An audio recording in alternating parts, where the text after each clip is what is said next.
my fragrance, I'm a G. But I'm giving out shots like them hollow streets. Use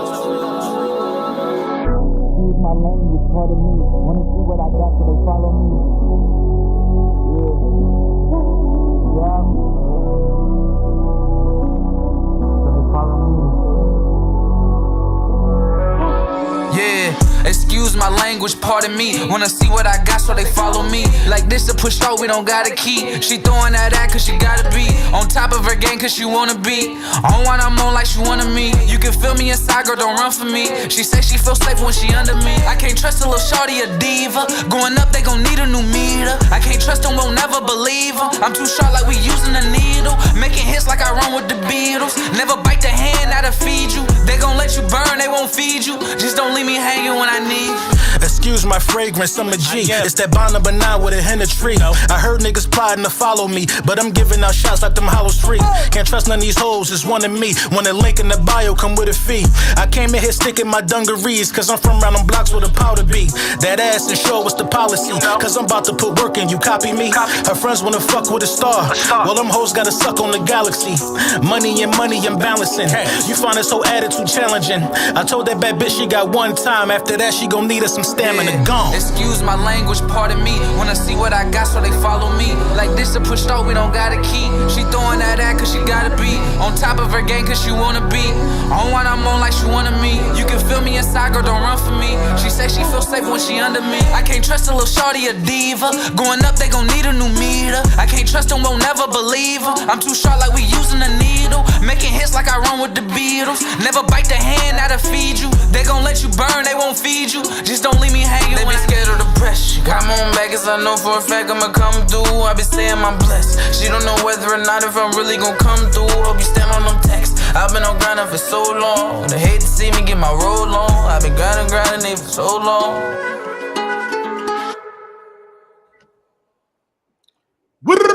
You know the vibes. Link up. Man, I almost forgot we was live.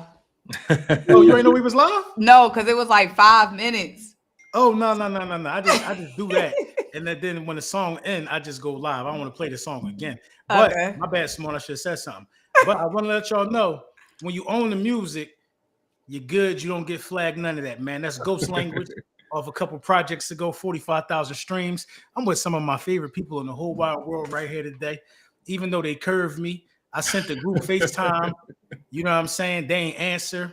I don't answer the first time. Nah, you don't answer the FaceTime? I don't answer the first time.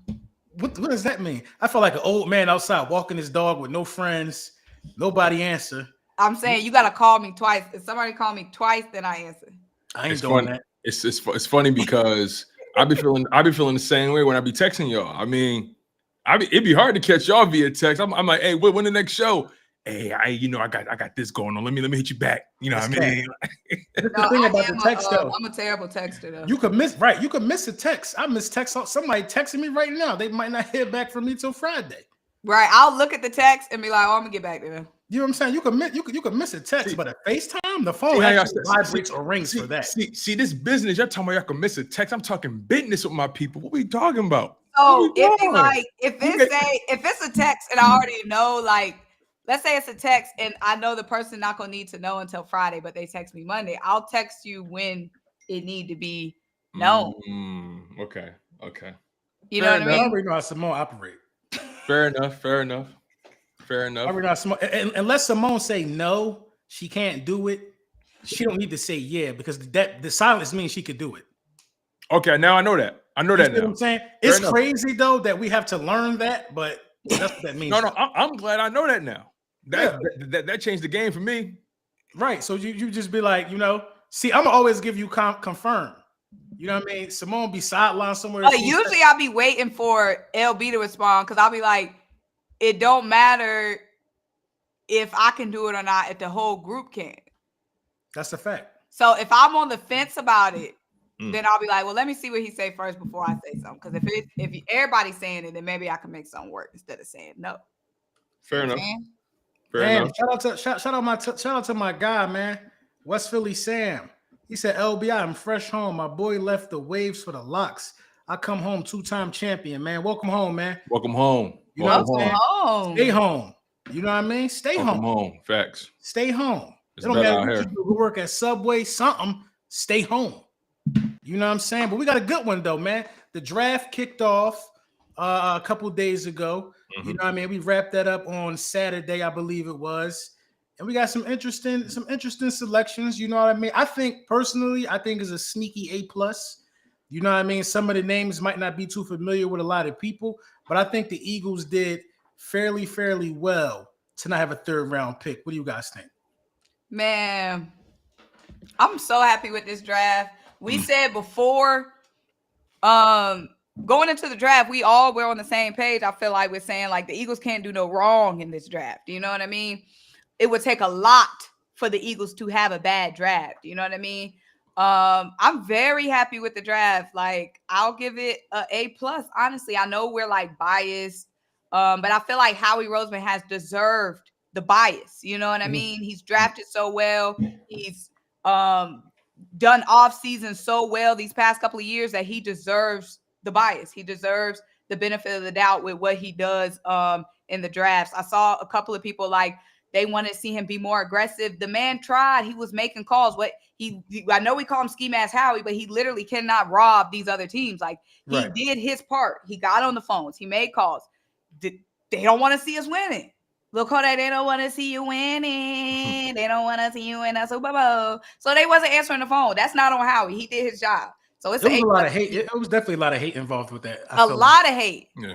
The thing is, though, someone, you said something interesting. The fact that people were upset that he wasn't being aggressive when he was. He was trying to move up to the Chargers pick. I think that was pick 23 or 22. He was trying to move up to get Jahad Campbell. He ended up falling to him anyway at pick 31. So, I mean, he ultimately got the player that he wanted. I think what happened was a lot of people fell in love with the players that came in on top 30 visits, me included, right? I think the top 30 visits, they do give you an indicator of the kind of players the Eagles are looking for, but even more so, it gives you an indication of the positions they're looking at.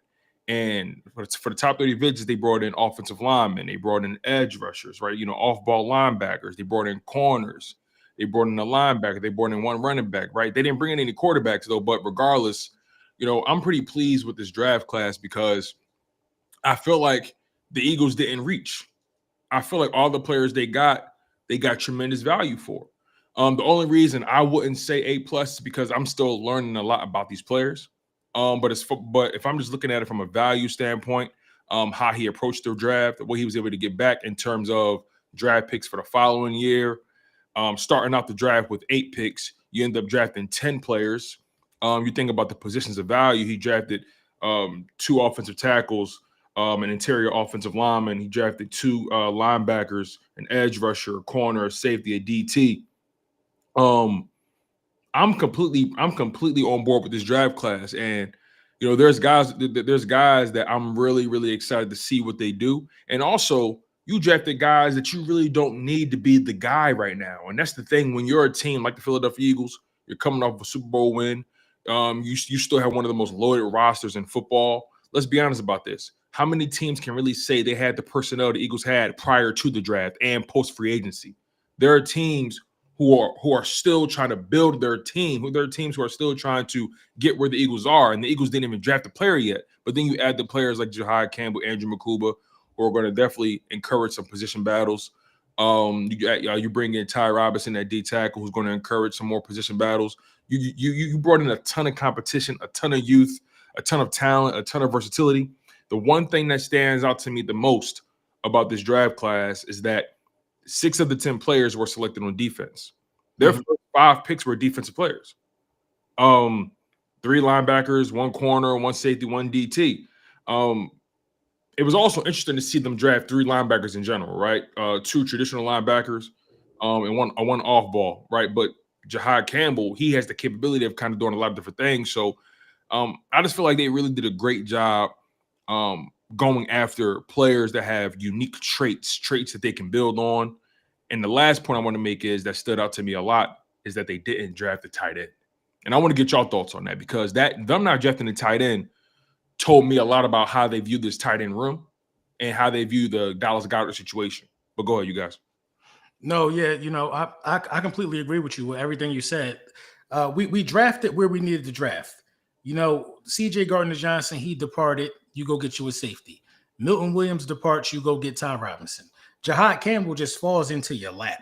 You know what I mean? That's just a pick you just had to take. That's like a Vic Fangio type of guy. Mm-hmm. You go get a cornerback in this year's draft. You know, even the last guy we drafted has a crazy skill set for real. I knew nothing about him. Everybody is Antoine ARP was Antoine Powell Ryland out of Virginia Tech. A lot of people were high on him. I had no idea who he was. Me neither until I did a deep dive. He had a raw score of like 93. So and the last Virginia Tech edge. Right. You know what I mean? We got was who? Josh Sweat. Damn. Right. No, Josh Sweat went to Florida State. Oh. Yeah, Josh Sweat did go to Florida State. Somebody told me that in my comments. Think they know it all. Right. We can't do it to me. You know what I mean? Somebody was in my comments talking about, you know, the last person we drafted. But no, he had 16 sacks. That's crazy. I don't care who you playing against. And That's he production. went last. That's you production. Know what I mean? He was our last pick. I think that was a really good value pick by the Philadelphia Eagles, man. You know, you just are just continuously able to just increase the volume of pass rushers, fresh pass rushers that you could throw at opposing quarterbacks, even in late rounds of the draft. So I'm completely cool with the draft. Now, I'm not gonna lie, I didn't do a crazy deep dive on the on the undrafted players that we acquired. You know what I mean? It's one guy that I'm going to do a video on because I think he will make the roster, and it kind of goes into this tight end thing that Tone was talking about. But us not drafting a tight end or moving Dallas Goedert kind of to me feels like Dallas Goedert going to be on this roster this year. Yeah. You know, that's what's given. I feel like if Dallas Goedert wasn't coming back, like we didn't draft a tight end. The tight ends that we brought in were like project, practice squad, fighting for the roster type dudes. So it's given nobody. Someone said shout out. It's given nobody wanted to give us what we wanted for Dallas Goedert because we were shopping him for a while. Mm-hmm. So it's given like he's gonna be going next year, man. Because the bag Kittle just got. I think Dallas Goedert is in that realm to a degree, but I think Kittle Kittle would separate itself if you had to go Josh. If you had to go Goddard or Kittle for sure. But it's money out there in the tight end pool. But do you think Dallas would be a little bit cheaper though because of the injuries? He'll be way cheaper. He's going to be cheaper for sure. The thing is, though, Kittle has battled a lot of injuries too, and they still paid him that money. But I still think Kittle is a step above Dallas Goedert. But LB, what you said about the undrafted guys, like again, they didn't draft the tight end. They didn't even sign one via the undrafted free agent pool. But they that one dude is being listed as a tight end. I think Carr. Yeah, I saw. Yeah. But here's the thing, though. Here's the nuance. He's not technically under contract. They invited him for a rookie. They gave him a rookie minicamp invite. Right. So they technically didn't sign a guy, but they're interested in a guy. They invited him to rookie minicamp. So I just think it's funny how there were so many tight ends in this draft class. You didn't draft one, and you didn't even sign one to the undrafted sign one from the undrafted free agent pool. And I look at the tight end room right now, and I say to myself, okay, they must be higher on Grant Calcaterra than we think. They must be higher on EJ Jenkins than we think, right? Harrison Bryant and I don't think it's that. Go ahead, continue. Go ahead. I don't think it's that, Tone. I think it's simply that the tight end room is already good if you don't make any changes. Like if you're going to roll with Dallas Goedert, you can just roll with Dallas Goedert. That's my point, though. I think Dallas Goedert is cemented, right? I think aside from him, we know what he's going to give us, but beyond him. Right? Because I don't think Dallas Goedert is going to be here in 2026. I don't think so. No. But I just think beyond him, Grant Calcaterra, I think he'll still be under contract. I think he's entering year 3, or I can't remember which year he's entering. But I just feel like because they didn't draft one, not even a project, right? Not even somebody that you can build up, that they must look at EJ Jenkins and Grant Calcaterra as guys that they like to a degree, or they like them enough where they felt like, we ain't got to draft one. Because we got guys that we're developing right now. And then you brought in 2 random guys in Kylan Granton and Harrison Bryant that's probably going to compete for a roster spot or be practice or training camp bodies. But I just think they're higher on EJ Jenkins and Grant Calcaterra than maybe I initially thought. I think it's kind of just the way the draft shook out, though. Because I get what you're saying on them being higher on those guys. but we brought in tight end in top 30. So we were interested in a tight end. I just don't think it shook out that way this draft to where we got one because of Jihad. We needed to go get that instant replacement for CJ, him being there. Like, I just think it just kind of fell through the cracks for lack of better terms. So how do we respond to the undrafted thing then? Because when you in the undrafted pool, you can find guys with traits. You know what I mean? A guy 6'5", 6'6", 242. You can find guys with traits in the undrafted pool, but they didn't sign one. The thing is, tight end wasn't never that big of a need unless you were going to trade Dallas Goedert. Yeah. Then you needed to go get a tight end. Mm-hmm. People are. I don't understand how people are still saying we should have grabbed the tight end when we didn't move from Goddard. Yeah, right. I agree with that. You see what I'm saying? We didn't move on, so it doesn't need to be addressed. And also, what hurt it is kind of what Symone was talking about, how the draft fell. We didn't have a 3rd round pick. You know what I mean? We did not have a 3rd round pick. Well, we traded back. We had it. We had it, but we traded out of it a couple times. But I don't think that it was I don't think it was the allure there for what was available. Like when Jihad fell, you had to get Jihad, which means now we got to get CJ replacement with the next pick since we didn't go safety 1st round. So we had to get Makuba. And then probably once we got to that 3rd round, 4th round, he didn't like any of the tight ends that was left. Yeah, the value. So we just pivot, go load up this defense, load up the offensive line like we've been doing. But I think the tight end was, like LB saying, it was a big priority if Dallas Goedert got traded. But since Dallas Goedert is here, then they like, all right, we ain't got to press for a tight end since we ain't get one of the top ones. Yeah, we've been seeing all offseason with the Eagles prioritize. Like they didn't bring in really nothing crazy for offense besides a couple offensive linemen during the course of the offseason. They feel as though the offense is stacked, the offense is ready to go. Saquon Barkley got extended. You bring in different offensive linemen to play different positions on the offensive line. You got an offensive lineman back in the CJ trade. You know what I mean? So the Eagles have shown us time and time again after winning the Super Bowl what was important for them. The first 5 picks, as you said, Tone, was defense. First 4 picks or whatever it was. So we about defense, building up the trenches and running the football. We cool. We got weapons. We got our quarterback. We got everything we need. So, you know, I got to get his draft like a little it's looking like an A for me, man, because this is how you retool as a defending Super Bowl champion. This is how you do it. Yeah, you got guys that you really don't need to be the guy right away. You got guys that's going to fortify your roster, give you talented depth pieces that got a skill set. You know, I thought it was interesting that not only did they draft 1 safety, but they brought in 2 more via the undrafted free agent pool. I mean, they brought in Max and Hook out of Toledo, who played with Quinyon Mitchell. And they also brought in Brandon Johnson out of Oregon, who played corner, but he's a smaller guy, so he may he played safety in college at Oregon, but he's a smaller guy, so he may transition to nickel. That's what they got him listed as on the depth chart. But like Howie Roseman, he dipped into the Toledo pool a couple times in the undrafted free agent market. So I think the success of a Quinyon Mitchell coming from that defense, I think he's looking at, okay, who else can I find from that Toledo talent pool? And plus, Nick Sirianni has a relationship with the coach over there, so you know, they brought in the linebacker Lance Dixon out of Toledo, and they brought in the safety Max and Hook out of Toledo as well. So they're definitely one thing I respect about the Eagles is that they know where their bread is buttered. If they find success somewhere, they're going to try to maximize that place and see what else they can find there. They haven't been overthinking much. Another thing that stood out to me, they only drafted 1 D tackle, which I actually liked because it aligned with what I thought they felt regarding their D tackle room, right? Me personally, I looked at that D tackle room and I said to myself, if it ain't Walter Nolan, they're not going to reach for one because they like that room as it's presently constructed. I don't think the defensive tackle depth gets enough credit, even without adding Ty Robinson. And he adds, you know, tremendous talent. But when you look at that D tackle room, even after losing Milton Williams, you say Jalen Carter, Jordan Davis, Moro Ojomo, Thomas Booker IV, Byron Young, who's a guy that they didn't allow to go to the practice squad after they traded for him from the Raiders. He's an Alabama guy, so they really like his talent. They've been developing him all season last year. And then they have Gabe Hall, somebody that they like as well, that they kept on his roster, that they didn't let go to the practice squad. So they got guys in that D tackle room that they like a lot. That you add Ty Robinson to the mix. And that also goes into the fact that we don't know what Jordan Davis' future is right now. It's April 29th. Tuesday, and they still haven't picked up that phone to pick up that 5th-year option.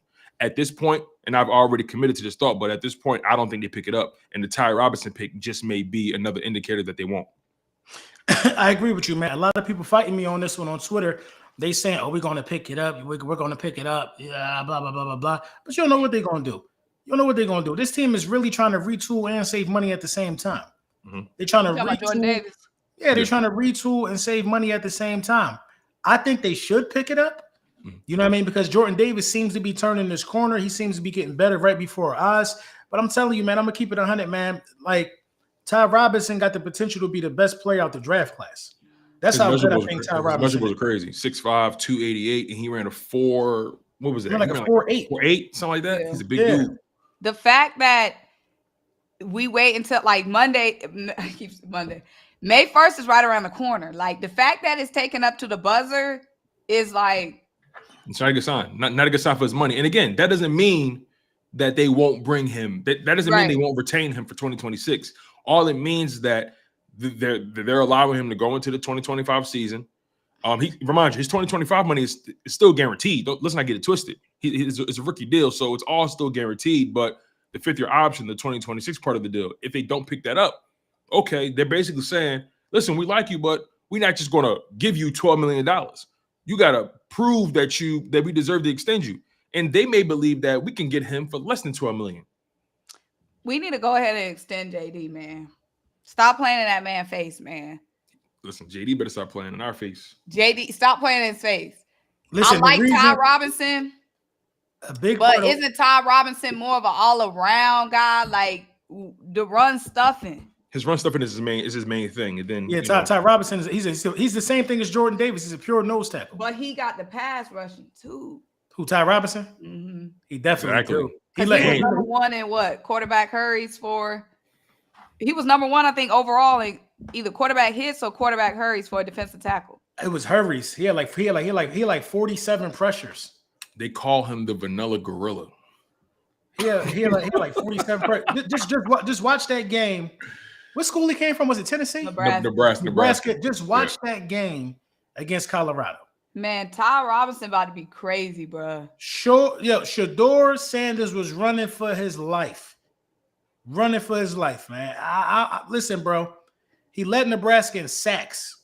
D tackles, if a D tackle leads your team in sacks out of college, that's a guy. He had 7 sacks at DT. That's not an easy feat. But you know what I'm saying? I don't know if I trust. I don't know, bro. I feel like, yes, I want to keep everybody. I want a 1,000 man roster. I want everybody retiring Philly. Yes, I do. We need that. Like, I get JD gonna be on the roster next season. Mm-hmm. Or this season, yeah. This season, but he's so vital, man. I don't want to gamble with a situation, bro. And you gotta step up. He got to step up. So this is the thing. He's been stepping up though. Like he's been getting better and better. He has. But is it at the pace the Eagles expected or want for him? Like, is it number 9 overall pick? Whatever.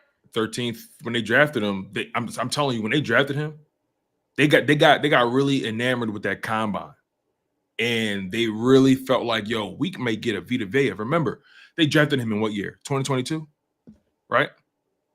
That's coming off of the season prior where who destroyed their playoff hopes on defense? Vita Vea. Remember, 2021, that playoffs, the 2021 season going into the 2022 playoffs where we lost to the Buccaneers in the first round. Vita Vea was a menace. Howie Roseman saw that. And then Jordan Davis is in the draft. He said, yo, if I can get that, we good. He didn't really materialize into that. Good run stuffer, great run stuffer, but he didn't really materialize into that. I don't know what it is. I don't know what it is that Jordan Davis doesn't have that I see from guys like Vita Vea and Ty Robinson. You know, I see just like violence. You know what I mean? I see violence at the point of contact. I think Jordan Davis he might be too nice or something. Yeah, you be seeing him. He is a nice guy. He's a nice guy. He might be like, he's a jolly giant. I don't need my D tackle moving his body like a snake. He a jolly giant. You know one thing I will say though. I firmly believe this. If Jordan Davis was exactly what the Eagles wanted him to be, they wouldn't have been pressed to draft Jalen Carter.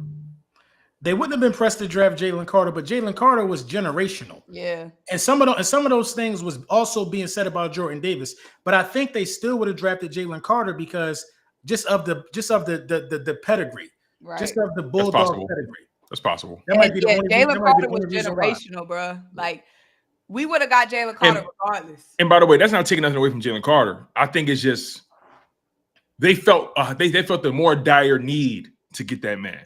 No, because even if let's say Jordan Davis was Timothy, that dude, you still get Jalen Carter because now you got boom, boom, boom, boom, I'm with you. I'm with you. You know what I'm saying? Like, regardless, you still get Jalen Carter. A lot of dudes are able to operate the way they operate, though, is because Jalen Carter is on the field. That guy is clogging up them gaps, and we are playing off of that beautifully. You know what I mean? He might not get the stats or the credit for it, but Jalen Carter is doing a lot of good things right. I'm not Jalen Carter, Jordan Davis. He's doing a lot of good things right. You know what I mean? To help other people get free. You know what I mean? But you know what I mean? Just doing things right to help people get free, that don't always get you the bag. Exactly. We cannot. I'm gonna just say this. He's gonna get paid. If we don't pay him, somebody's gonna pay him. All I'm gonna say is this: Jordan Davis. If Jordan Davis doesn't get that long term, that's gonna be the first Philly Bulldog from the era, man, that break the chain. It's gonna be N'Kobe, man. N'Kobe days. N'Kobe may be the if I had to bet, it might be N'Kobe first. If I had to bet, you know what I'm saying. Let me read Shep joint. It's been up here for a minute. Shep, man, thank you for the super chat. He said, "Shalom, Tone, Simona, LB, keep up the good work. Go Birds. We looking for a repeat, definitely. You already know. It's a couple more joints. Appreciate you, Shep. Shout out to Shep. Appreciate you, Shep. Devontae Graham for the super chat. God bless. Showing love. Appreciate you. Appreciate you. Thank you, man. Jerry Porter, man. Thank you for the super chat. Who do y'all believe we're going to annihilate for the Eagles Super Bowl banner drop game? Go Birds. That's a good one. That's a good one. I hope it's the Commanders. I think it's going to be a conference team though, for sure. Yeah, I hope it's the Commanders. They should give us the pick of the litter. It's going to be the Commanders of Detroit. Anything else? That's what I think as well. Anything else is uncivilized. Doomsday, thank you for the super chat. A great draft to restock the draft after a great Super Bowl winning season. I agree. Anthony Perry, what's up, man? This draft is the display of Howie's technique in the kitchen. This is how we keep depth on the lines and evaluating talent as a priority. I agree, man. I couldn't have said it any better than that. We got a couple more, then we're gonna finish with our conversation. Salute to y'all. Draft grade B to B plus. I believe the second round and third round really messed with Howie because everyone who came for a visit got drafted. That's a good point. Yeah, they did. And they ain't allowed him to trade up. I ain't gonna lie. I'm kind of mad the Cowboys got my man Donovan Izaraku though. Kind of mad about that. That's so pathetic over there, man. That's a good player, man.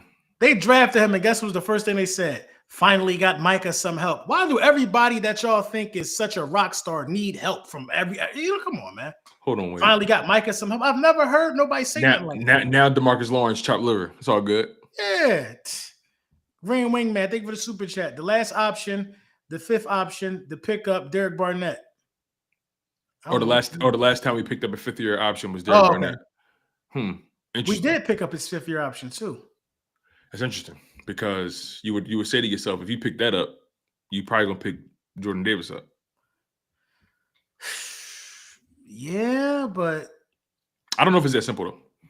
I don't think it's that simple either. But at the same time, I believe Derek Barnett got one of the most iconic fumble recoveries in franchise history. I think we had a soft spot for him. You know what I mean? When BG snapped that ball out, he scooped it up. He forever cemented. It's possible, man. You know, I just think I think Howie did a phenomenal job again. I think Howie did a phenomenal job with this draft class. I look at some of these guys. One guy that I'm really intrigued to see what he becomes is Andrew Makuba, because you draft a guy like that at pick 64 in the second round, 64th overall. My first thought process was Sidney Brown. You're on the clock, because now Sidney Brown, he's entering year 3 of his rookie deal. And I think it's important to notice that Sidney Brown is somebody who was also drafted Sidney Brown was drafted 66th overall.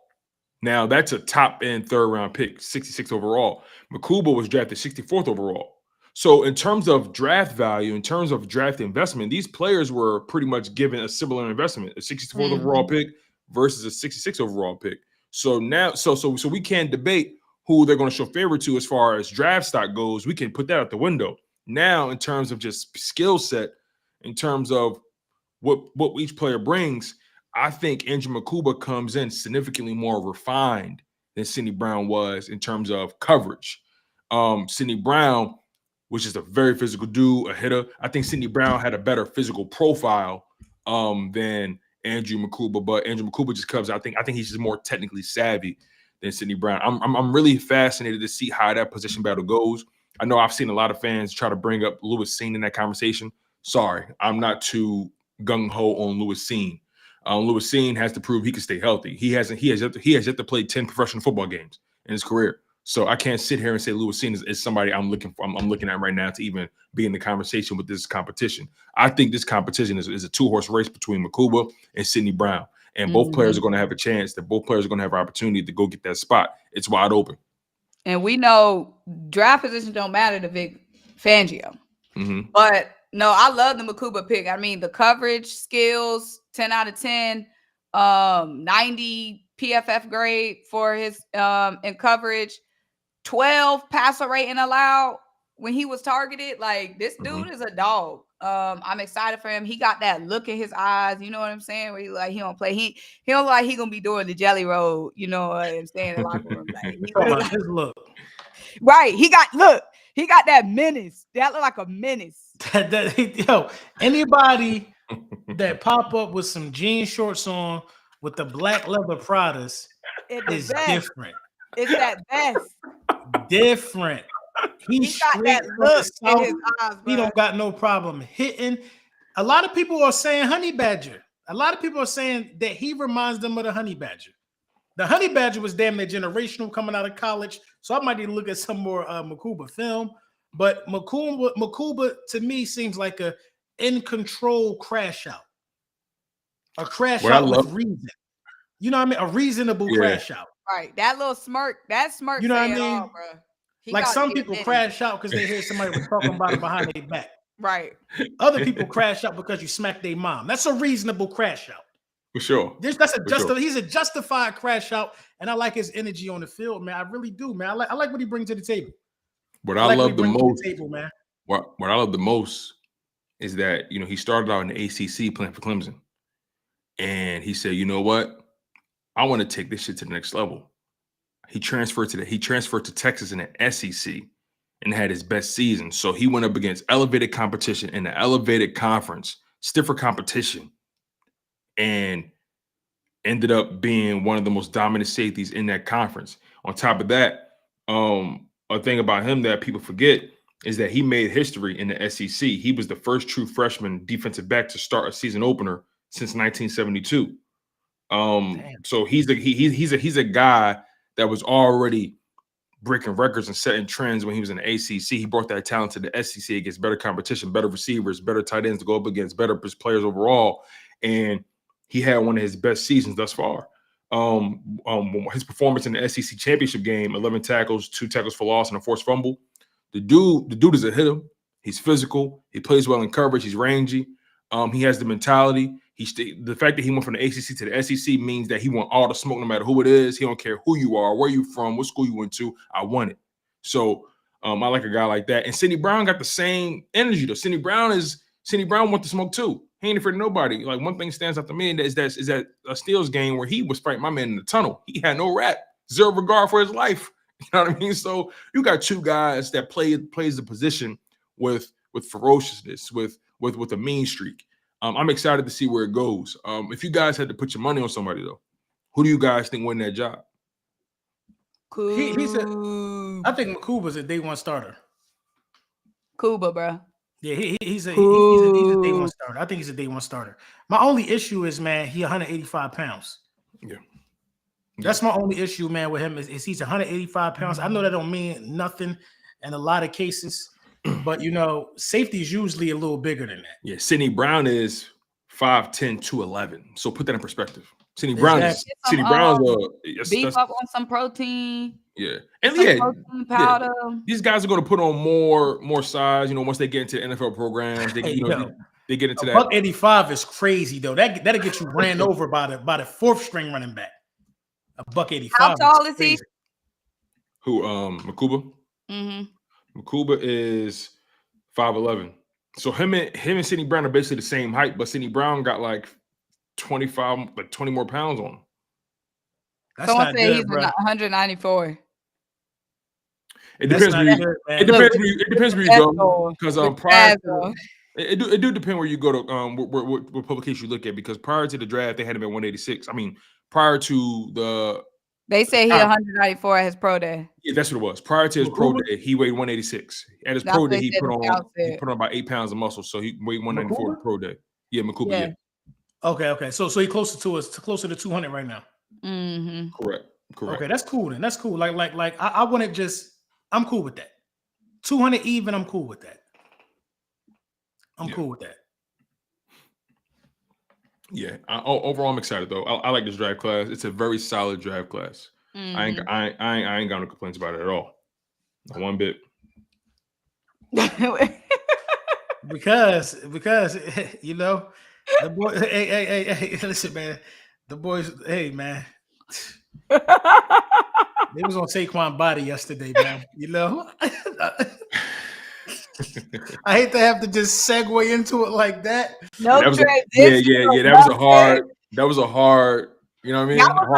Hard turn. But that's what I was laughing at. And you realize you missed your exit. No, I missed the exit, but it's like you ain't getting a crowd, no transition, no turn signal or nothing. Like it's crazy. You ain't put the blink on, nothing, just swerve in that corner. Whoa. That's how I felt yesterday. I ain't get eased into it.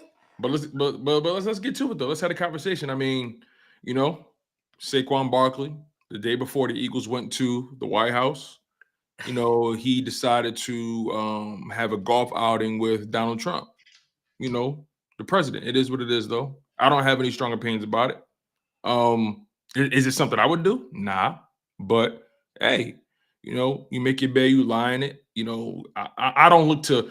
This is the thing, right? And it's going to lead us to the Jalen Hurts conversation as well. But people need to stop looking to athletes or any public figures for being their savior. This is a prime example of why people cannot look to these celebrities, these athletes, these entertainers. Stop looking for them to be your savior. Stop looking for them to be your moral compass. Stop looking for them to resemble or portray the same ideals or belief systems that you have, because they're flawed. They're not you. They come from a different ilk. They have different belief systems. They're in a different tax bracket than you. You stop looking for these guys to move how you expect them to move or want them to move. They're football players, they're professional athletes. There's only one thing I care about: them showing up on Sunday, them being healthy, them taking their craft seriously, and it's just that simple. Yeah, the thing with Saquon is, I firmly believe that Saquon really just respects the office, though. I firmly believe that is a true stance from Saquon Barkley, because if it wasn't, he wouldn't have golfed with both presidents. You know what I mean? Yeah. He wouldn't have golfed with both presidents. It's not like he only golfing with Trump because he can't stand Obama, or he only golfing with Obama because he can't stand Trump. No, he's golfing with both. I think he honestly just likes the opportunity. Yeah, I think he honestly just looking at it. Who went? Let's talk about that. They're not telling us exactly who went, but they telling us who didn't go. Right. So I'm gonna tell you a couple people. Mekhi Becton went, right? Yeah, Lane Johnson went. Mulatto went. But I want to circle on a couple people that went. Mekhi Becton. He going over there playing with Herbert. He'll never have the opportunity again. Good point. Eli Ricks, he went. Lord knows if he make the roster. Eli Ricks might never get minutes. And by the way, Eli Ricks is crashing out on Twitter. You saw what he been posting? Cornball solid. Freaky ass nigga. Yeah, 69 God. You know what I'm saying? Where do Maddox went? Where do he even play? Who he play for? Detroit. You know what I'm saying? Like, come on, bro. CJ ain't go. He ain't a part of the team no more. You know what I mean? We got so many funny, man. Pieces. CJ funny, man. Yeah, we got so many moving pieces. Guys who went because they'll never get that invite again. I ain't mad for Saquon going. You want to know why? He just came from a hellhole for 7 years. Now you win a Super Bowl. You got the opportunity to go to the White House. Man, hey, man, this is my biggest gripe. You can't care what other people do, man. Simple as that. You can't care what other people do, man. I ain't mad that he went. No, that ain't my biggest gripe. My biggest gripe is the people who defending Saquon for making his choice, but then trying to denounce Jalen Hurts for making his choice. Yeah, that's the thing. That's my biggest gripe. You got to be fair because a choice is a choice. A choice is a choice, and I don't like the narrative that his decision compromises him as a leader, because that's a false narrative. That's a false premise. The fact of the matter is, he wasn't the only player that didn't go. I firmly believe that he had this conversation with his teammates. Jalen Hurts strikes me as the kind of guy that when he leads, people follow. He's not somebody that just acts out. He's not somebody that just makes decisions off the cuff. He struck me somebody that's very calculated. And Jalen Hurts deciding not to go don't bother me. If he went, it don't bother me. This shit is really a nothing burger. And I just hate the fact that people are using it as an opportunity to tear down somebody who. That's because they never liked him. Who's exactly that part. We couldn't wait. That part. And to make it about his leadership is something that I feel is lazy.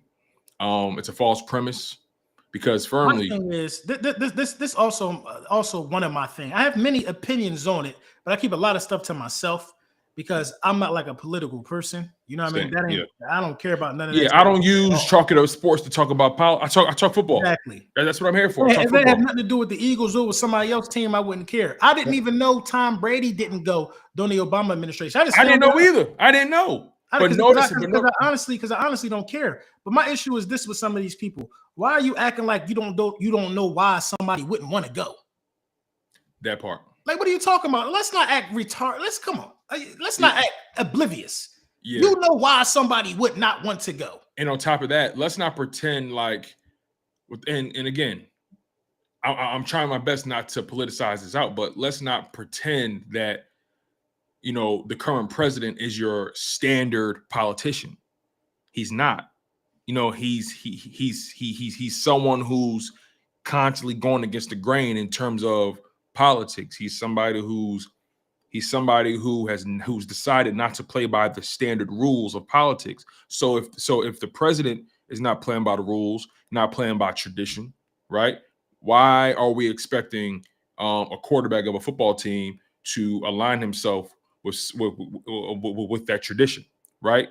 If the president is allowed to deviate from the standard, why can't Jalen Hurts set his own standard and deviate from what's supposed to be the tradition? I don't understand how we like to set double standards for people that we like and we don't like. That's the reality. Right. I don't like Malcolm Jenkins attacking Saquon Barkley over his decision, over his choice. I don't like Malcolm Jenkins doing that because, bro, like, you got to respect people's choice. He said something about Saquon? I didn't know he said something about Saquon. I saw him. He said something about both of them. He said he was disappointed in Saquon. He was like, Jalen Hurts is a leader and all of this other stuff. I don't like that. I don't like that. Just look at the climate of things being as though he didn't win. All it did was bring out true ugliness. It did. You go on Twitter. It did. That's how you know. That's how you know that we are in a weird climate when it comes to stuff like this. And that everything is based off hatred, real hatred for real. Real hatred. So how can you be mad at somebody for not wanting to align themselves with things that are harmful? So if you don't do what everybody say you should do, then they say, oh, some guy on Twitter is talking about, I always knew Tua was better than Jalen. All because he ain't go to the joint. Come on, bro. It's funny you said it brought out ugliness. It's interesting because all it did was expose those people who never really liked Jalen. They only cared about what he could do for them. And that's that's unfortunately how it goes for people that look like us, right? They love what we provide, they love what we can do, but the moment we start thinking for ourselves, the moment we step outside the matrix, now we are a threat to the status quo, and that makes a lot of people uncomfortable. Right, and it's a lot of podcasters and all of this stuff eating off of the work that Jalen Hurts did. A lot of these podcasters are finding talking points off of a quarterback that they secretly don't like. You know what I mean? They secretly don't like. You know what I mean? Somebody, Xander, whatever his name is, Xander was talking about benching this year. Yeah, I even followed up on your tweet. I commented real quick. From Jacob Sports. The one who runs Sports. He said benching. I used to work with him, and I read what he said, and it was just so emotional. It was so off base. I had to respond as well, because I just felt like to try to qualify someone's leadership because they decided to be a leader and stand in their own principle. That's ass backwards. So, I kept it respectful because we worked together. He's an associate of mine, and they gave me an opportunity over there. But the reality is, the method to their madness is something that I don't really agree with. And God works in mysterious ways. It's a reason why I'm no longer there. But I don't think I was disrespectful. I just be trying to see where people be coming from. I don't think you were. I don't. He responded to my post, and it was what it was. Like, I just felt like because I read it all, and I'm like, you said a lot. You said a lot. You said a lot. You said more than what you thought you said, actually. And then you exposed yourself, in my opinion. And then when people call you out on it, you try to feign like it's not a big deal. It's just your opinion, or you try to feign like, well, why people making more out of what I said? You said a lot. And then I think you put a video up about it. But this would really bother me though. Like, I really went to war. Like, I really can't sleep some nights because I got it ringing in my ears. You know what I mean? And then you got these cornballs on the internet with America First, Patriot this, something 2028, all in their bio, but they won't go down to the recruiting office. They walk right past the recruiting office and go to Jersey Mike Subs and go get a 13-inch sandwich, but they won't go in their recruiting office and sign up for nothing. They go to GameStop and go play some video games, sleep in their grandma's basement, but they won't go to nobody basic training. They won't put on nobody uniform and really show how they really love the country. But they want to go on Twitter and do it though. Everybody want to be a patriot when somebody don't do what they want. Bro, war happened. I was there. I ain't see none of them there. But they want to come down on Jalen Hurts. I ain't see none of y'all at war. I think the most. All I'm gonna say is that's my quarterback. Yeah, bottom line, I actually went to war for people to be able to make the choices. This is land of the free. But isn't that the most American thing, though? To be able to make your own choice and stand in your choice. That is what being American is about. You have the choice to do whatever you want. The people that went to the White House, they had a great time. They was laughing. They had a good time. And guess what? I don't judge none of them. Me neither. I don't judge none of them. They had a ball. Because guess what? I understand that it is what it is. Like, I'm not looking at Lane Johnson one way or the other because he decided to go. I'm not looking at none of them one way or like. First of all, guys going to all these sports teams that go to the White House, nobody ever cared about it. Is that no one cares? It's not something that matters. But again, Jalen Hurts is somebody that's always been polarizing, and they always take the opportunity to try to pull the carpet from under him. But I posted something earlier. And I said, it's the things Jalen Hurts doesn't say that kills y'all the most. It's the things he don't say that kill them the most, right? Because he's not giving nobody no sound bite. At all. He's not giving y'all not gonna be able to misquote that man. He just ain't gonna say nothing. They asked him at the time, my 100, are you planning on attending the joint? He looked over to his right. He looked over to his right. I'm not about to say nothing, bro. Y'all not about to catch me lacking. Then she like, well, all right, thank you. He bounced. It's nothing to be said. If you see me there, you see me there. Simple as that. And how about this? What if the man was so tired from doing all of this press, all the Super Bowl MVP stuff, that he want to hang out with his new wife? You know. I just want people to go touch some grass, man. Like these people. You know what I want people to do? I want people to sign up and go to war. I want people to sign up and go to war and stop talking so much on Twitter. Go downrange. Go do something to somebody. Since you're so, they talk so crazy, bro. They will never do it though, bro. They don't got the guts, the testicular fortitude, but they on Twitter talking about what everybody should be doing. Shut up. It's so funny. That shit bothers me, man. My parents said you got two choices. No, matter of fact, you got three. Either go to college, get a trade, or you go into the military. Pick one. I know which one I picked. Hey, teach. Hey, what time class start? You know, I know which one I picked. You feel me? So, come on, man. When that plane land, when that plane land, and they tell y'all to get y'all girl in Afghanistan, I seen grown men cry. I seen men cry. It ain't nothing. Wasn't even happening yet. It was on Twitter, man. They better go ahead somewhere. Yeah, it's just. You better not get me started, man. Twitter warriors, Twitter fingers. Everybody got an opinion. Yeah. You know, so everybody want.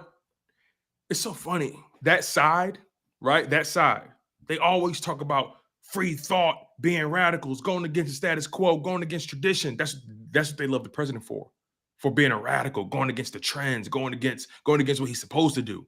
But the moment a guy that looked like Jalen Hurts goes against the grain, go against the status quo, does what others don't want him to do. This the thing, though. Now we don't care about free thought. Now we want guys to be the same. We want guys to keep up tradition. Though, Tom, the hypocrisy is it's not going against the grain. He's not the first person to do this. That's exactly. It's not even going against the grain. Most of the roster wasn't there.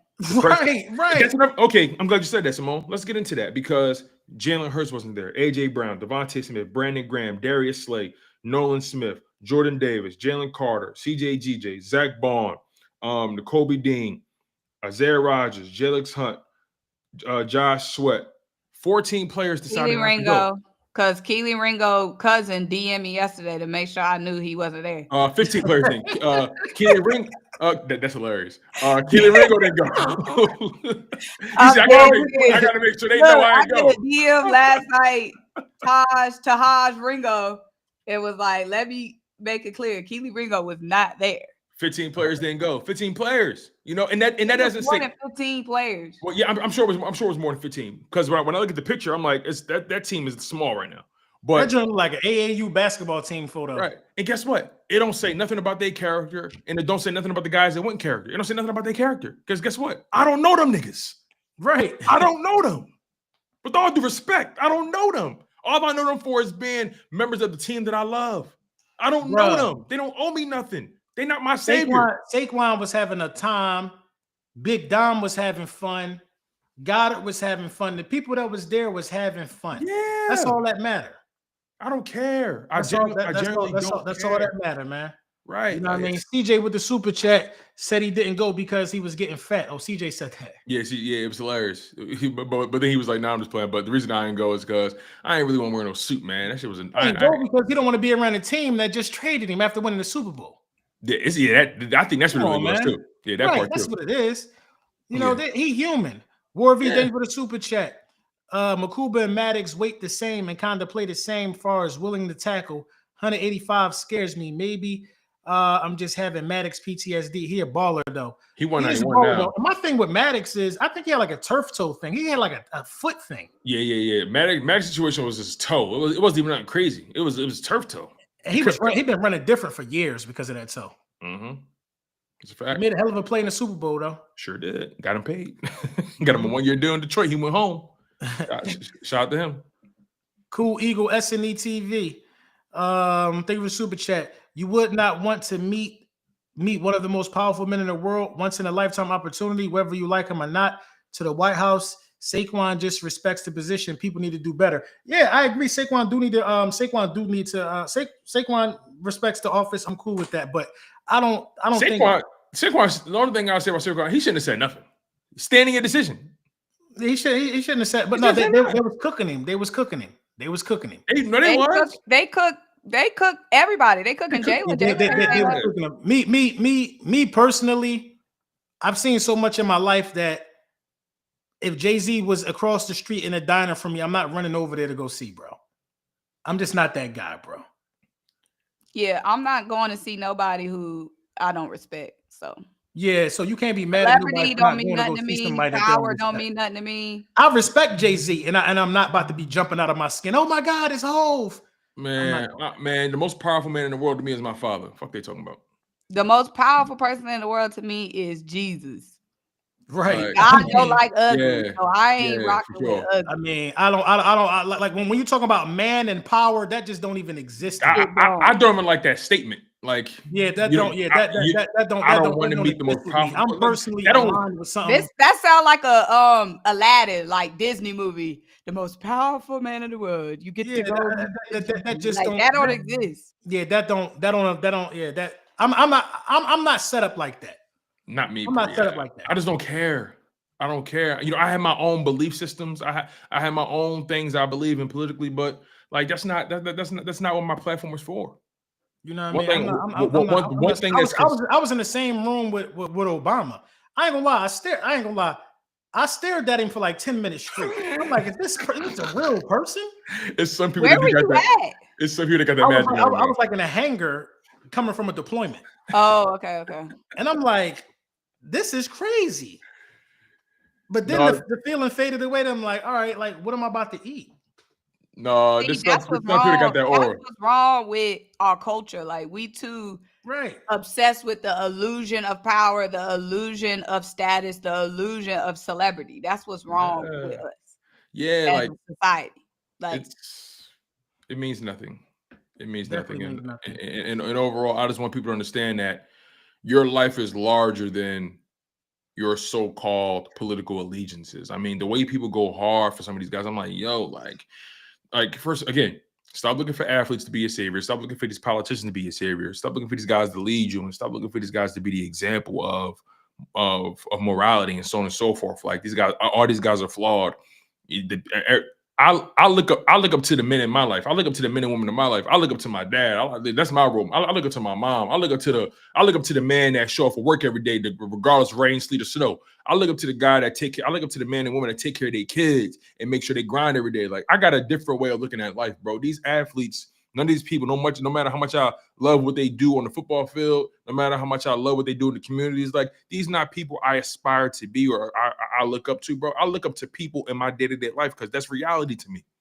Yeah. Yeah, I get it. Drew, thank you for the super chat. Salute LB and everybody that fought for the US. I appreciate you, bro. You know what I mean? Salute to all the troops. Shout out to Drew, man. We appreciate you, man. And again, look, yeah, it's shout out to the Gravy Seals too. The Gravy Seals all on Twitter. Gravy Seals can't even pass basic training. The Gravy Seals. Did you say Gravy Seals? Yeah, the Gravy Seals. That's some dudes. At first, I thought that was a real thing that you. It ain't no. Yeah, it is a real thing. They be typing crumbs all on their shirt. You know what I mean? Gravy Seals. Not crumbs all over their shirt. All this patriotic stuff in their joint, but come on, bro. They won't do it, man. Shout out my man Sweet. He be watching this. As soon as we got in Afghanistan, Sweet got blown the hell up. Blown up first day. My guy Sweet be watching. Shout out my man Mendez got shot in the Kevlar. They don't know about them type of stories of people who really was 10 toes down for they. They don't know. They just Gravy Seals, they don't care. Because they don't care, bro. They don't. They just want to be outraged over what Jalen Hurts doing. They don't. Thank you for the super chat. It's funny. Every NFC East team drafted someone from the Eagles' top 30 visit list. Damn, I didn't even look at. I didn't even think about that. You know, like say it again. It's still up there. He said that it's funny. Every NFC East team drafted somebody from the Eagles' top 30 list. That's crazy. That is. You know what that mean? They pocket watching. Because somebody got Amos. Right. That was the Commanders. And your man in Dallas. Donovan Izaraku. Yep. Yeah. They pocket watching. Right. Shopping off us. Gabby said they had flat feet. They wouldn't let you in if you had flat feet and you couldn't do the duck walk. Who had flat feet? They found out. If you can't do the duck walk, you got flat feet, you got a weak heart. You know what I mean? We call it the THS, tiny heart syndrome. If you had any of those things, you couldn't go. You couldn't even get the basic training.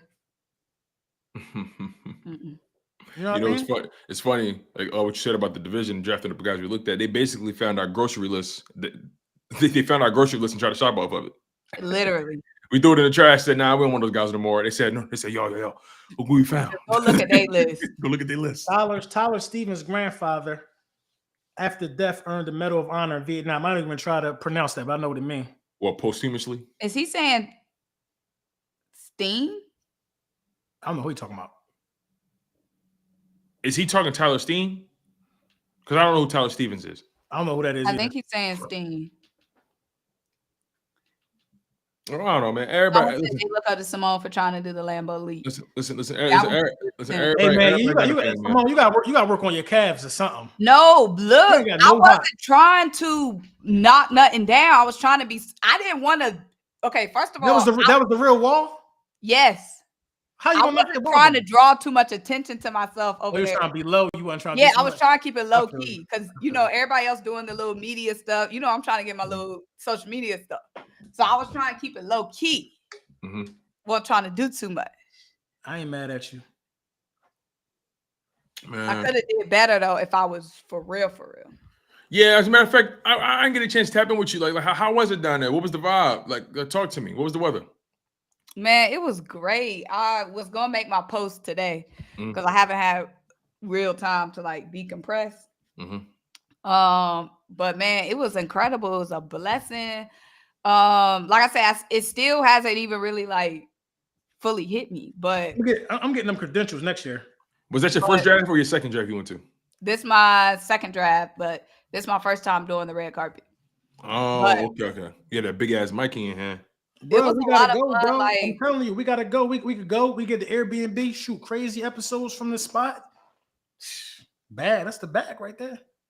next year it's in Shout out to my girl, Fanny the Eagles fan too, 8-year veteran. Pittsburgh next year? Oh, I'm definitely going. Oh, to Pittsburgh next year? Oh yeah, I'm definitely going. Oh, I gotta tell y'all when we off about somebody I saw. I know who you saw. Who you? We gonna talk about Type the name in the private chat so I can at least laugh a little bit. I already know who you saw. Yeah. They shouted you out. Oh, they did. I think so. Oh damn! I thought. Ain't no way they shouted me out because I got them blocked on Twitter. Yeah. If somebody get on my nerves. No, they commented on Jones that finally meet. Good to meet you finally in person, something like that. Oh, we gonna talk offline because I got that person blocked. You can unblock him, man. He good now. He good now. I got him blocked. Do I have him blocked? Oh, I got him muted. My bad. I got him muted. He probably deleted the post because I didn't even see it because I got him muted. That's funny. But no, he be on his job though, low key. No. He be on his job. Like I respect him on his job. He still get on my high key. He be on his job. Oh wait, I think I know who you're talking about now. My personal nerves, he gets on my personal nerves. Like that's not to say he don't be on his personal grind. Yeah. But personally, he gets on my nerves sometimes. Yeah. I'm guessing. I'm not gonna say nothing, but I think I know who you're talking about. Let me go see what he posted. I don't know. Who knows? But no, it was great. Jihad, I cannot believe I got to interview Jihad. And that Jihad was one of my favorite interviews. Like word. And the fact that we drafted him was crazy. You gotta send him the clip and try to get him on the screen. Yeah, that'd be tough. Just tried to bag Kay Adams. Straight off the top. She was interviewing him. She was like, "Give me 5 people you would go to space with." That was like you type shit. You know something. You know how the young boys be like type shit. This is like you. This is like you type shit. Yeah. She was like, "Oh, you just want me because I ain't gonna take up a lot of room." He told something like that. You got me dead. Hey, my man about to get 250 sacks, 250 tackles this year as a rookie. Yo, Kay Adams making them feel too comfortable, yo. No, they love Kay Adams. Yo, they love Kay. Kay is like a great interviewer. No, she is. I'll be honest. Kay is like the white Taylor Rooks. They love. I was literally about to say that. The NFL version. The NFL version, yeah. The NFL version of Taylor Rooks, yeah. Wait, Philly Mike in here somewhere? Oh, is he? I don't see no posts. I thought I seen my man Mike in here. You know he be in and out. He'd be in for 10 seconds and gone. No, yeah, Mike be gone. He'd be like, "What's up, y'all? Great stream." Shout out to Mike, man. Yeah, what's up, y'all? Good stream. Mike's $5. Oh, we. Shout out to Mike, man. But yeah, I'm trying to see what he said. It was like days ago. I gotta ask y'all, man. I'm back. I'm already back 3 days. Some people send 200 tweets. Yeah, he be tweeting a lot. Yeah, some people send 200 tweets. 200. I feel like I'd be a multi-millionaire if I stay off Twitter for like 30 days, 6 months. You said if I stay off Twitter off? for 6 months, I'd definitely be a multi-millionaire. If you stay off? Yeah, if I just stay off, if I don't tweet for 6 months. It ain't that hard, actually. Yeah, It's Twitter not be that hard. hilarious. It's not that hard. Like, you could just disappear for real. But then if I stop, it ain't gonna be jumping. I'll be having that shit jumping sometime. I will say you don't that. You don't need to be having it jumping though. Well, I'll be doing too much. LB is the What I'm saying is, let him provocateur. You ain't gotta bless them with the jump. I don't gotta bless them with the jump. I don't. Some lady some lady told me happy birthday. She was like, "Happy birthday, although you are a little unhinged." Oh, you so sweet. I'm really not. If you ever met me at a tailgate or anywhere in person, anywhere, the mall, anything, I don't even curse like that for real. Yeah, I curse. I curse more than y'all. Yeah, like, I don't even curse like that for real. Like I'm polite. You know, if you got your kids with you, oh, what's going on, little man? LB's a nice guy, y'all. I met him in person, man. LB's a nice guy. My dad love LB. I didn't meet him in person because y'all was dodging sweet at the parade. What'd you say? I ain't meet him in person because y'all was dodging me at the parade. What you mean? You acting like you ain't seen me prior to that. You was in the trenches. Like we couldn't get over there. That was VIP. She was out there at 4:00 in the morning. That was VIP. I was still in my mom's house. Facts. I was like, yo, it was cold as hell. Yeah, that early. It got better though, but that was drawn. I was cool up there. Yo, let me ask you this though. How Shedeur fall to the 5th round? I want to get your thoughts on that. I'm gonna keep it a bean. You really want to know? Oh yeah, y'all. I've been looking for y'all. I told y'all that shit was gonna happen, yo. I've been looking. Simone, can you look at the camera? I've been looking for y'all. You said he was gonna be a bust. That didn't even happen yet. How exactly did the conversation go? I ain't even want to take that. I ain't even want to take the opportunity and use it as a crystal ball Brunson moment. I didn't want to go find out. How did that conversation go though? Did you say he wasn't going to go in the first round? Yes. Who is going to be the biggest bust? We're not going to know that till the fall. Right. No, I also said he wasn't going to go in the first round. I said he was not getting drafted in the first round. Fair enough. Yeah. Well, let me ask you a bigger, like fifth round. That doesn't deny the fact that it's all based on haterism. How's that hate? Listen, I'm gonna tell you what it was based off. It was based off of the temperature that he put out there. 4 days later. It was based off of how he preheat the oven, him and his dad. That's what it was based off. I knew they was gonna do that to him. They did that to him based off the same reasons you gave. That was all hate. The same reasons I gave? No, I don't make the decisions. No, I didn't call them and their say decisions was made on the same decisions that you made based off hate. No. I know. I'm telling you, I'm a people's person. I knew he rubbed people the wrong way with the way he was talking. But see, that's not what you said. You made it seem like you agree with everything. You made it seem like I do think it's some bust potential there. I absolutely think it's some bust potential there. But now he can't be a bust because he 5th round. 5th rounders can't be a bust. I feel like I ain't gonna lie. I feel like they was trying to humble him, yo. I really do. I feel like they really tried to, because again, falling on the first round is one thing. All right, falling on the second round, all right. He fell to the 5th round. All them quarterbacks that went ahead of him, they try to say that he's a better prospect than them. That's how I knew it was beyond football. No, the one dude that not Jackson Dart. I think it's a dude the Saints picked. Oh, you're talking about Tyler Shaw?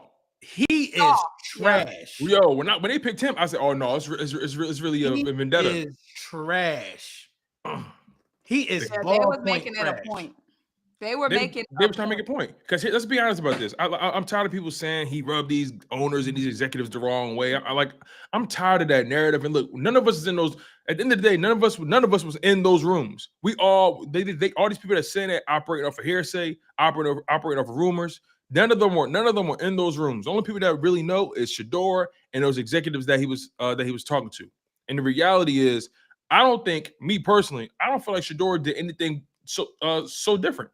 I don't think Shedeur did anything too different than any guy that comes into the league with confidence, comes to the game with swagger, comes into it with a name already. I really don't. Bruh, if you come to a job interview, man, and you talking about if you want to change the way that this business is run, you need to hire me. Bro, you might not get hired, bro. No. See, I would hire that person on the spot. That's confidence. That's confidence. What's wrong with somebody saying that? That's what they all saying in them interviews. And this is what they I think. all saying you get a game honest, changer for me. That's what you're getting from me, a winner. They all been saying that. Oh, wait, what's the difference between somebody asking you why should we draft? Saying that, but he got a chain on and he got millions already in the bank account. Because again, they asked you the question, why should we draft you? That's my reason. You want to change your franchise? You draft me. And people say that stuff People say that. Because he said it. That's not nothing new. The players have said that. That's what I'm saying. Players have said that. And so, it's just one of those situations where I think overall they wanted to humble him. But here's the thing, though. Look at him. He made it to the league. He's showing in the league all now. 40 teeth, boy. I don't know who it is, but you know who it is. Oh, yes, the missus. Yeah. Now he whispering. Just make sure you got that shit on when I come home, LB. No, come get me. All right. Okay. All right, bye. And then he go. She's talking about I'm going to Costco, right? I'm like, why you going to unmute the last part of that call? I don't know. Because I thought she was done. I thought she was done. Babu. Petty, man. People be petty. So I answered the phone and I'm still laughing at what y'all talk about. So I'm like, hello. She's talking hello. I'm like, yo, why y'all like that, Symone? Why y'all like that? What? Why you like that? Because why are you answering the phone laughing? What's funny? Ain't I only can laugh at your jokes. You ever notice women don't really like to see us have too much fun without him? You know that, right? I don't. Look, when Dylan be on his phone, when I'm done on my phone, Dylan done on his phone. Because what does that even mean? That don't involve me. Yo, what? No, seriously. That's ludicrous. Yo, what's good? That's cat. He said confirm. Right out my hand, bro. Just smack it right out my hand. Yo, my lady, you got entertainment. My lady always be like, "Oh my god, like all you do is be on that phone, like the sports don't end." I'm like, "No, it don't. It don't end." Oh, I already know she be mad because you stay on stream, Tone. I get down here, bro. I do. Listen, I just gotta listen. I be trying to be done by 8:30. 8:30 is my cutoff time. If I can be done by 8:30, I might have a good night. I have a decent night. But no, what is that though? Symone, I need to know the science behind that. When men are having fun, we can't have but so much fun without y'all. What's the science behind that? It's called being a hater. Like, how are you being entertained, but it don't involve me? That it just doesn't add up. That's nuts. That's crazy. It just don't add up. There's nothing on that phone more entertaining than me. There's nothing more funny. So you Dave Chappelle? I'm Dave Chappelle. I'm Nav Green. I'm Martin Lawrence. I'm Bernie Mac. I'm all them. That's why when we come back in the crib, right? That's why when we come back in the crib, you got to make sure that when they ask how your day went, you got to be like, it was cool. Could have been better. Right. She's talking something. I'm about to go to Costco. I'm like, man, come pick me up. It could have been better, You got to downplay your day. It could have been better. I really did want to go. Trying to get it's looking like I missed my window. Because you laughing, right? Right. All because I thought something was funny. But anyway, he could have tightened up. He could have tightened up, y'all. Shedeur? I know he could have did better. No, that's weird. Not agreeing on this. Right. Well, here's the thing, though. It's there's a precedent, right? We've seen. Somebody said that's called controlling. Yes, it is called controlling. Yes, controller. I'm gonna keep it a bean. Controller. He fell, and this is my humble opinion. He fell because he's not that good. He's not that good. I truly believe that. I'm gonna tell you why. The fifth round, the fifth round. I'm gonna tell you why I think he's not that good. He's not that good. Once I seen Mike Tomlin pass, I knew it was done. I knew it was done once Mike Tomlin passed. I'm like, dudes are ready to play with Mason Rudolph. They drafted a quarterback too. They drafted some kid. Look, they drafted that guy to Ohio State. Yeah, what's his name? He went before Shedeur. Is it Will Harvey? They got him after him. Is it Will Harvey? What's Will Howard? Will Howard. But look, Then let there's me a lot tell of you stuff this, coming out LB. saying he was purposely doing bad in interviews. I don't know how true that is. See now, see that. See, I don't know about that. I don't There's like a lot of that. stuff coming out saying that. I don't like that, bro. I don't. And guess I what he don't do? Guess what he do as soon as he get drafted? Go to the club with $1 million chain on. He See, popular. look, I'll give you that. He listen. is popular. He got the third highest Listen, jersey. LB, if you say he shouldn't get drafted because he's not talented, fine. The point is, people saying he shouldn't get drafted because he's confident, because he's saying he's a game changer, because all that. That's the issue. If he failed just because, and your only reasoning is he ain't him, fine, no debate. The issue is with him being confident, and then that's the reason why you're saying he shouldn't get drafted. That's the issue. Man. I'm telling you, Dion got to take some responsibility for the way he fell too. Dion got to take some responsibility for it. If you don't want to change your franchise, don't draft me. Listen, who says that? Listen, yo, they already don't like Dion, bro. Man, that's crazy to me. They already don't like Dion, bro. Here's my conspiracy. I think most of those teams didn't want to draft Sanders or Shedeur is because they know with Shedeur comes Dion. And remember, Dion was already interviewing, or he was supposedly in the running for that Cowboys job, remember? So meaning that he has NFL aspirations. And remember, Shedeur has been coached by his dad his entire life. I feel like any organization that drafted Shedeur felt like their coaching staff would be threatened with the idea that Deion Sanders could potentially take this shit over. And I think think that's the situation. Like, I'm looking at Shedeur Sanders, and I'm not saying anything unique from him in terms of what he's done, as far as off the field. Like the dude has never gotten in trouble. The worst you got on him is that he got a parking ticket or a boot on his car. That's the worst you got on him. I mean, he led the conference in passing yards, led the conference in completion percentage, the highest completion percentage ever in FBS, I believe, if I'm not mistaken. Led him in touchdowns, passing yard. Like only had 10 interceptions. Had one of the worst offensive lines in his conference, and still do what he did statistically. It's like you can't tell me it's because of his skill set. We've seen them take chances on. They took a chance on real quick, bro. They wanted to talk about how bad his quarterback class was. Kenny Pickett was drafted in the first round. Malik, what's the boy that was with the Liberty? Liberty. The quarterback that was in the same draft class as Kenny Pickett. Malik, what's his last name though? Malik Willis. What round was he drafted in? Like second or third? Third, I think. Like you mean to tell me like Malik Willis and Kenny Pickett did something on tape that Shedeur Sanders couldn't do or didn't do, and Kenny Pickett was drafted in the first round by the Steelers? You can't justify that. I think Malik Willis college tape was more impressive than Shedeur Sanders. They were threatened by that man. No, they're threatened. They ain't seen nobody. They haven't dealt with anybody like Shedeur Sanders. They was impressed with that. See, you know what they say about Shedeur? They say he doesn't have any unique traits that jump off the tape. That's what they say. They say he ain't got the biggest arm. He not the fastest. You know what I mean? Like, he's accurate, though. He's accurate. And they say he sometimes takes bad sacks. But what quarterback? That's all true, though. They see young, rich, confident, and black, and they need to humble that. They don't like that. What quarterback come in the league a finished product? What quarterback don't come in the league with some kind of flaws to their game? I'm looking at the quarterbacks that came off: Dylan Gabriel, Tyler Shaw.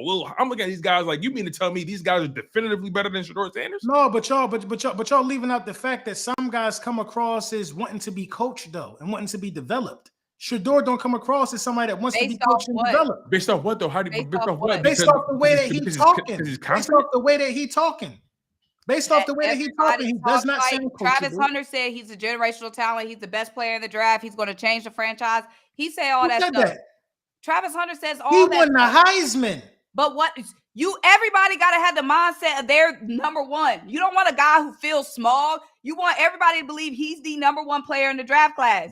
The only problem with confidence came with Shedeur Sanders. Everybody wants somebody to believe they the dog. Everybody should want somebody who thinks they're number one. Was Cam Ward not saying he was the best player in the draft and all of this stuff?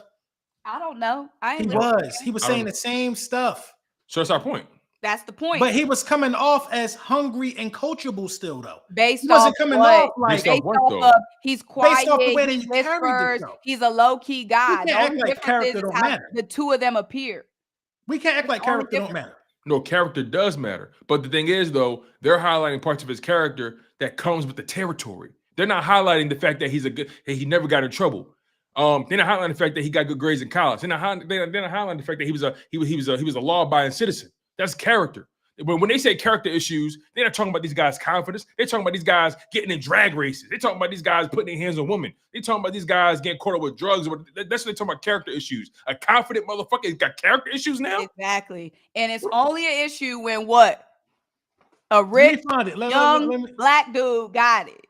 That's it. They threaten. Confidence is character issues now? Into the league who they feel like are thirsty and need this platform to save mama house, to save grandma house, to feed 40 babies. Shedeur don't need that. He know he don't. To feed 40 babies? They want somebody who broke down and need the NFL to come save their lives. They wanted to humble him. Rich, let's just call it what it is. They wanted to humble him. And black, and they don't like that. They want to humble him. And also let's not get it twisted. There's a certain type of brother that makes them comfortable, and there's a certain type of brother that makes them uncomfortable. Exactly. And what makes them uncomfortable? Confidence. Confident black men make them uncomfortable. Sure, black men make them uncomfortable. And then add rich to it.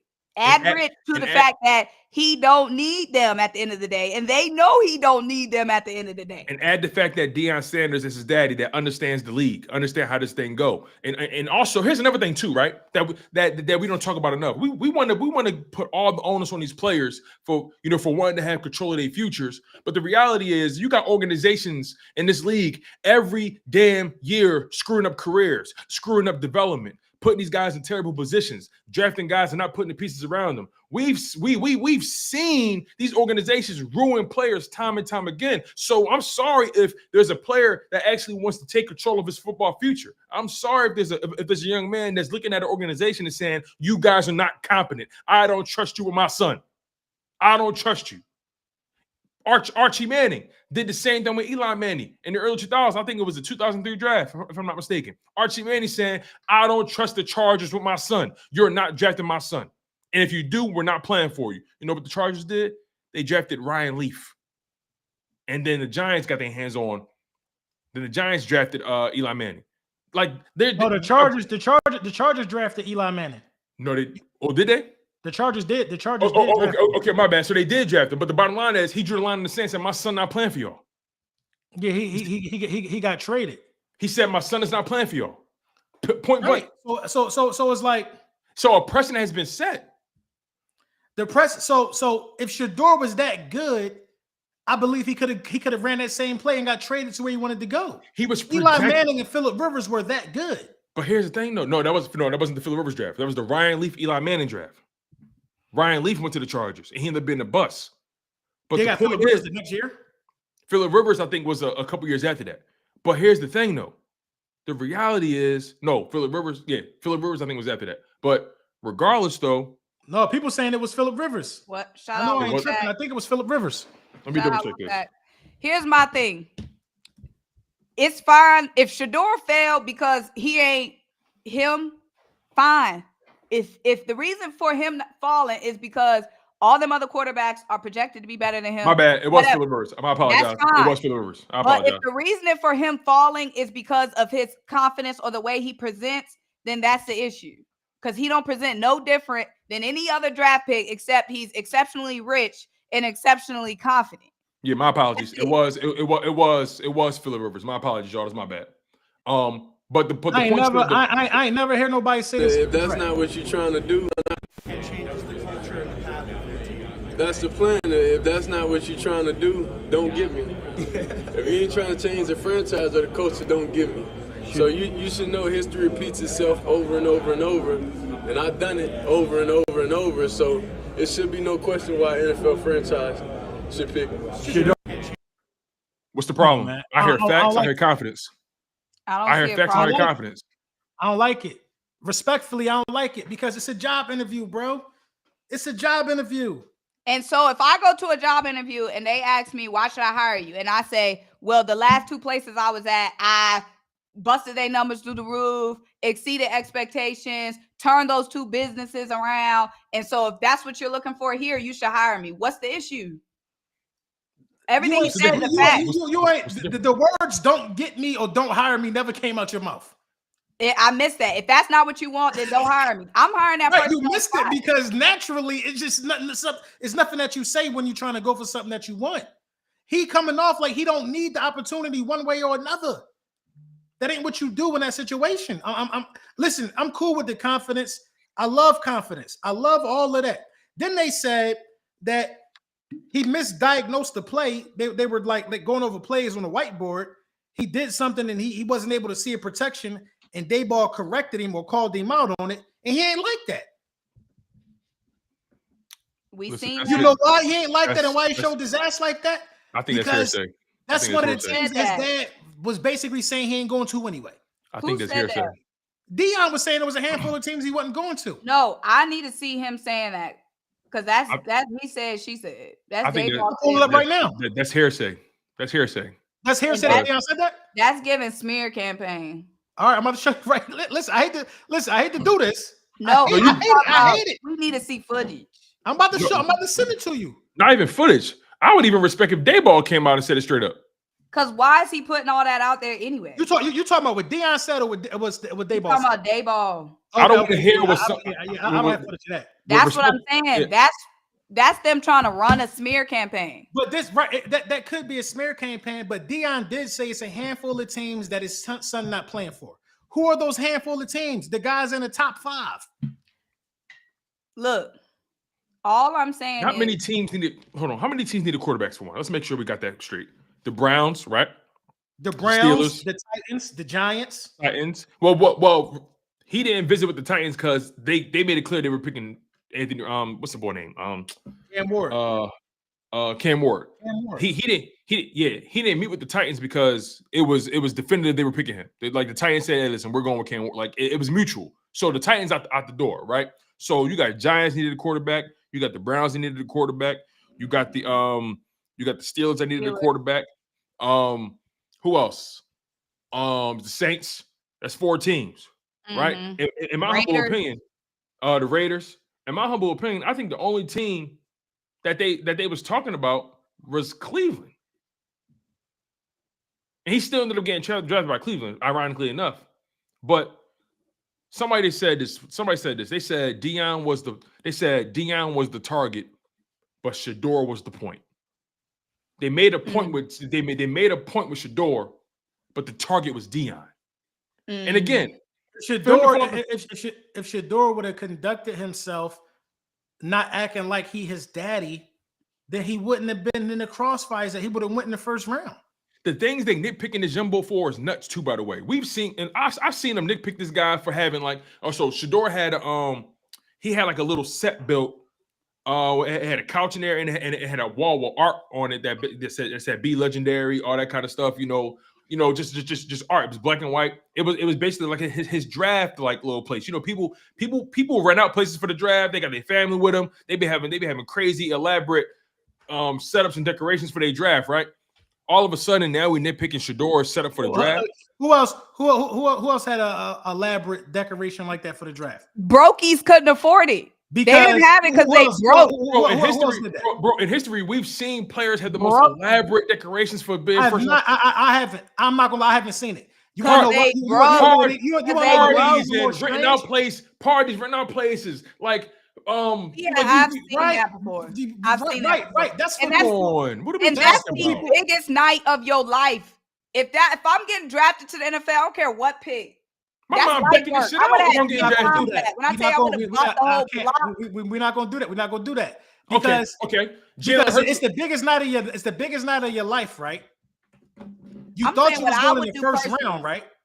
Why the hell wasn't you there? What I would do personally, if I'm getting drafted to the NFL, let me get some little bit of success. I'm telling you, it ain't even gotta be the NFL draft. Let me get some little bit of success. Y'all gonna see that. Okay, I'm finna. If you was going, this is the biggest night of my life. I'm celebrating that. If you was going in the first round of the NFL draft, you would have been at the draft to shake the commissioner's hand like Travis Hunter did, and the rest of the people that was projected to go in the first round. No, there was only 15 players at the draft. Yo, what are we talking about now, bro? Like, how many people don't show up to He was supposed to be there because he thought it was the first round pick. There Bro, were so only 15 players at the draft. So he didn't get an invite? Only 15 players were at the draft. Those were the only ones there. There's 32 first-round picks. Shedeur wasn't the only guy who thought he was going first round that did not go. Only 15 players were there live in person. That's valid. Come That's on. valid. Only 15. You keep moving to find some reason to make something that Shedeur did wrong. I'm not moving it to anything. If you're the number 2 quarterback in the draft that's supposed to go number 2, you supposed to be at the quarterback draft. didn't go. The quarterback who got drafted first round quarterbacks. The guy Jackson Dart was not Jackson there. Dart, he didn't go. Jackson. So what's the issue? He wasn't supposed to be a first round pick. Yes, he was. You wanna know why? Jackson Dart Let me tell you why. there. No, listen, real quick, Symone. I got him. He was. You wanna know why? Because everybody was saying he jumped ahead of Shedeur. As the draft got closer, everybody got saying, "Yo, Jackson Dart is flying up the draft boards. He may go first round. Shedeur So on why everybody's wasn't he draft there board. to shake the commissioner's hand? every He wasn't draft a shoe-in. He wasn't a shoe-in to be the second quarterback drafted Why off the wasn't board. he there to shake the commissioner's How is that possible, hand? LB? If everybody's saying Shedeur is falling off, is falling down draft When the board. draft, listen, when the draft still came on, Shedeur was the number 2 ranked guy at his position. So why did he get And drafted? he then? didn't go. So good why thing did he he get didn't go drafted? to the draft. Because it they was more than playing football. in his face. It made it more. It probably was more than football. They made it But about more than football. some of it he brought on himself. I gotta be fair. But peep game though, right? There's so much shit that these guys bring on themselves off the field that's worse than what he did, and they get drafted. And even if they do fall, million times worse. And even if they Bro, do, Mike Green fell to like the 4th round. He was He like fell third to in the his position. second round, I thought. Mike Green fell to the second round. Second bro. round. Mike Green fell to the second round. Mike Green, second round, 2 sexual assault cases. He second still round. fell though. He still he was a first round talent. He still fell. Fell to the second But- round. Shedeur For was an the first. actual legal case. Jalen Carter fell out of the top 5. For an actual legal case. But also, Mike Green fell for legal reasons. Bro, Jalen Carter fell for legal reasons. and also we're only talking a Shedeur few Sanders spots. fell Like the because way you he's interview. confident and believes in himself. If people don't like the way you interview, then you might not get the job. There's people who are severely qualified who don't get the opportunity because they interview bad every day. So interviewing bad and having legal cases, pending legal cases, are the same reasons to fall and fall. Yeah, way you further. could fall. Yes, you will fall. To fall way further. Yes, you will fall. Listen, you can fall, right? You can fall for anything, right? But the thing is, though, it's one thing for Shedeur to fall to the second round. That's one thing. He fell to the 5th round, LB. That was a message. That was a message. It was criminal. It was criminal. That was a message. And some of it was self-inflicted. Even if he fell to the It was 3rd round, self-inflicted. he fell to the You 5th. can't go apply for a job and act like you don't need or want the job. It don't make sense. It don't make sense. All I'm saying I want one of is, y'all to go do that with your the next sponsor that hop in one of y'all DM for something. and we also can't Approach it pretend like that and see what happens. But LB, we also can't pretend this is a normal job either. We also can't hear that talk about this like it's a normal job. And also, precedent has been set. It just looked like a normal job to me. A precedent has been set though, which is why it looked crazy. I'm just being fair, man. I'm just being fair. But That's you're all. not. Want to know why? Because the precedent has been set. We've seen a football family. We can't talk about. Hold on. Listen. We can't listen. I'm gonna let you go. We can't talk about people not wanting to go to the White House because of character issues of the person holding the office and not acknowledge character issues of somebody going into the draft. A character issue is a character issue. First of all, sexual assault, racism, deporting 2-year-olds is not the same thing as having confidence. So don't even compare the two. I'm talking about the character flaws, the other traits. That's not even the same thing. There's levels to character flaws.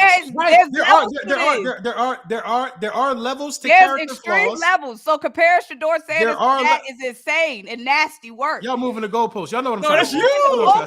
We talking about Y'all know what I'm trying to say. legal Y'all know what I'm trying to say. actions No, I versus don't know what you're somebody's trying to say. personality trait. Y'all know what y'all know what I'm trying to say. You talking about a personality trait, which is confidence, versus actual legal issues.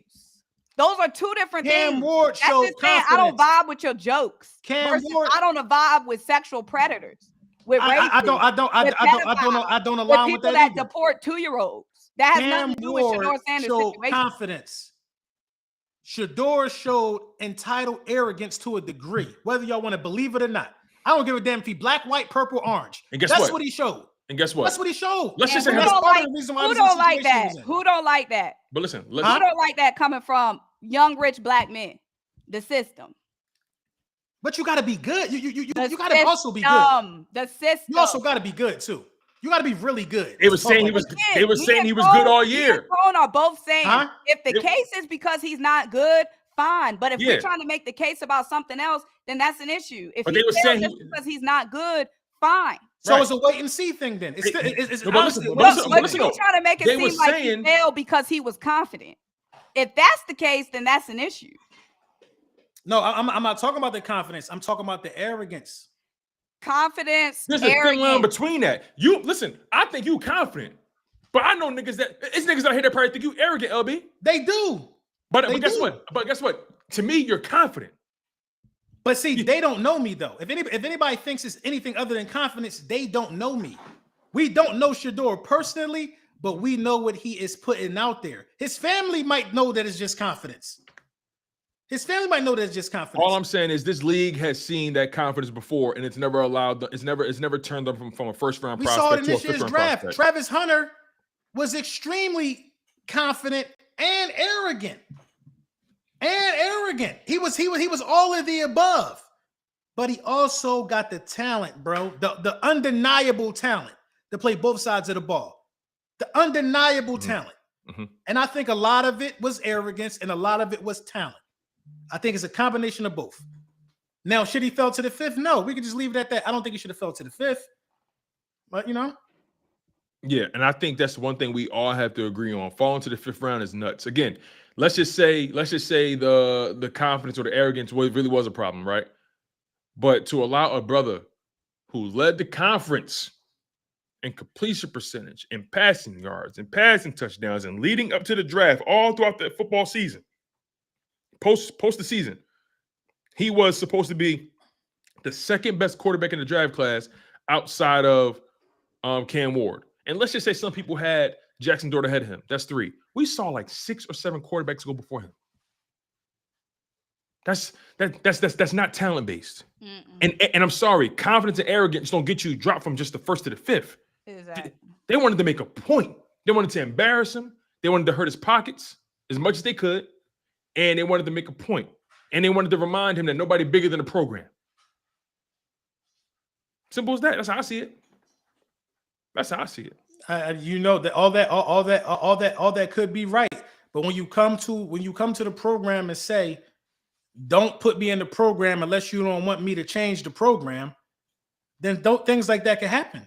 Things like that can happen. You are interviewing with general managers of teams, bro. If they don't like the way you interview, they don't like the way they think you're not taking it serious, you're not going to get picked. You're not going to get picked. You know what I mean? I think they wanted to send a message, but he aided in it, bro. He aided in it. If there was no clips I could pull up pointing to arrogance, if there was no clips I could pull up of his daddy saying, we going to pull an Eli, basically sending the threat before draft night. You know what I mean? If there's no things like that I could pull up, then I would be like, dog, it's truly one-sided and messed up. He played the game. When you dance with the devil, you will learn a new two-step. Right. And he, you know what I'm saying? You just got to be fair. This is not even emotion-based, bro. Now, it's not emotion-based. I believe he had a hand in his demise. To your point, I'm sorry. Someone go ahead. I already said my piece, but I'm gonna say this: in order for real change to happen, you need people like Shedeur Sanders to shake the table, or it's always gonna be a situation where the black man has to conform for the system that's in place.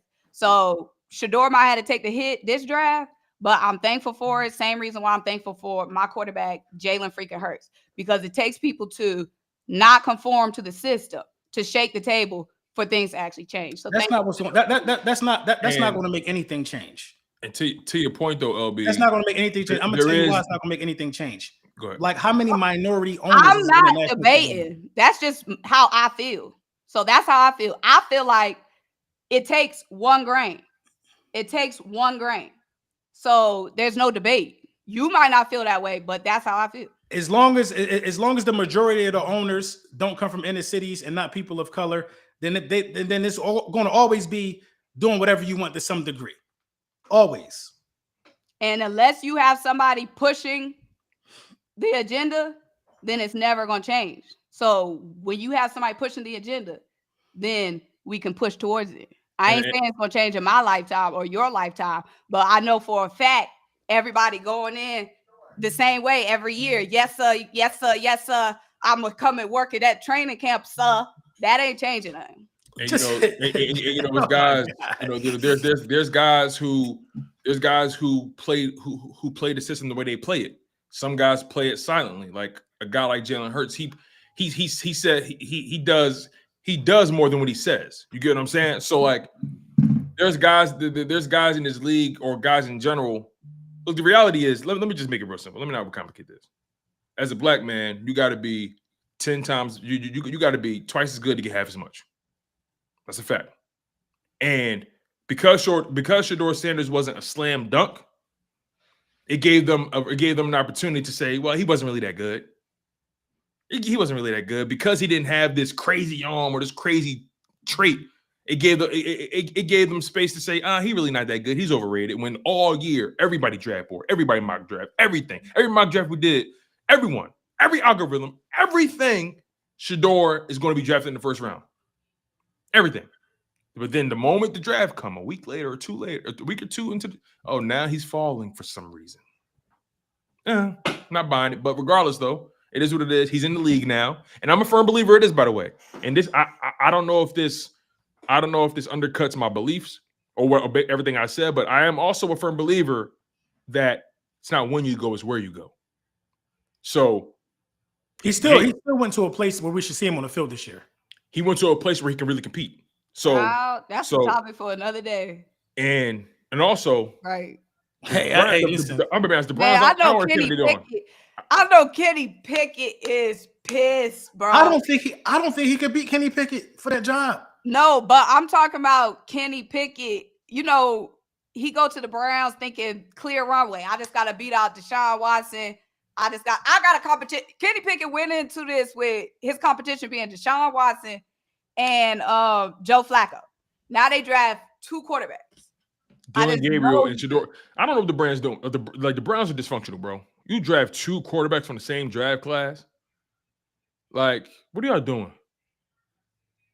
This is what Dion Sanders is talking about. Going to trade back, not get Abdul. Like, you should have got Abdul Carter in one quarter, or just roll with Pickett. Like, what's wrong with getting Abdul Carter and then just going to the next season with Kenny and Joe? No, I don't mind the trade back because they got a tremendous value for that. Man, I don't mind the trade back. They did rob. Who was their first pick? The D tackle from Michigan. He was the number one D tackle in the draft. Walter Nolan? No. It was what's his name? Mason something? I can't remember. Let me double check that though. Mason Graham? Yeah, it was Mason Graham. Mason Graham. Wait, who traded with the Jags? That was the Browns, right? That was the Browns. The Jags. They got that first round pick. Yeah. And the Browns should have stayed at 2 and took Travis Hunter. The Browns should have got Travis or Abdul, I feel like. I really don't mind the move because now they got a first round pick for next year. And the Jags ain't gonna be good this year. So they might have, there's a chance they may have 2 top 10 picks.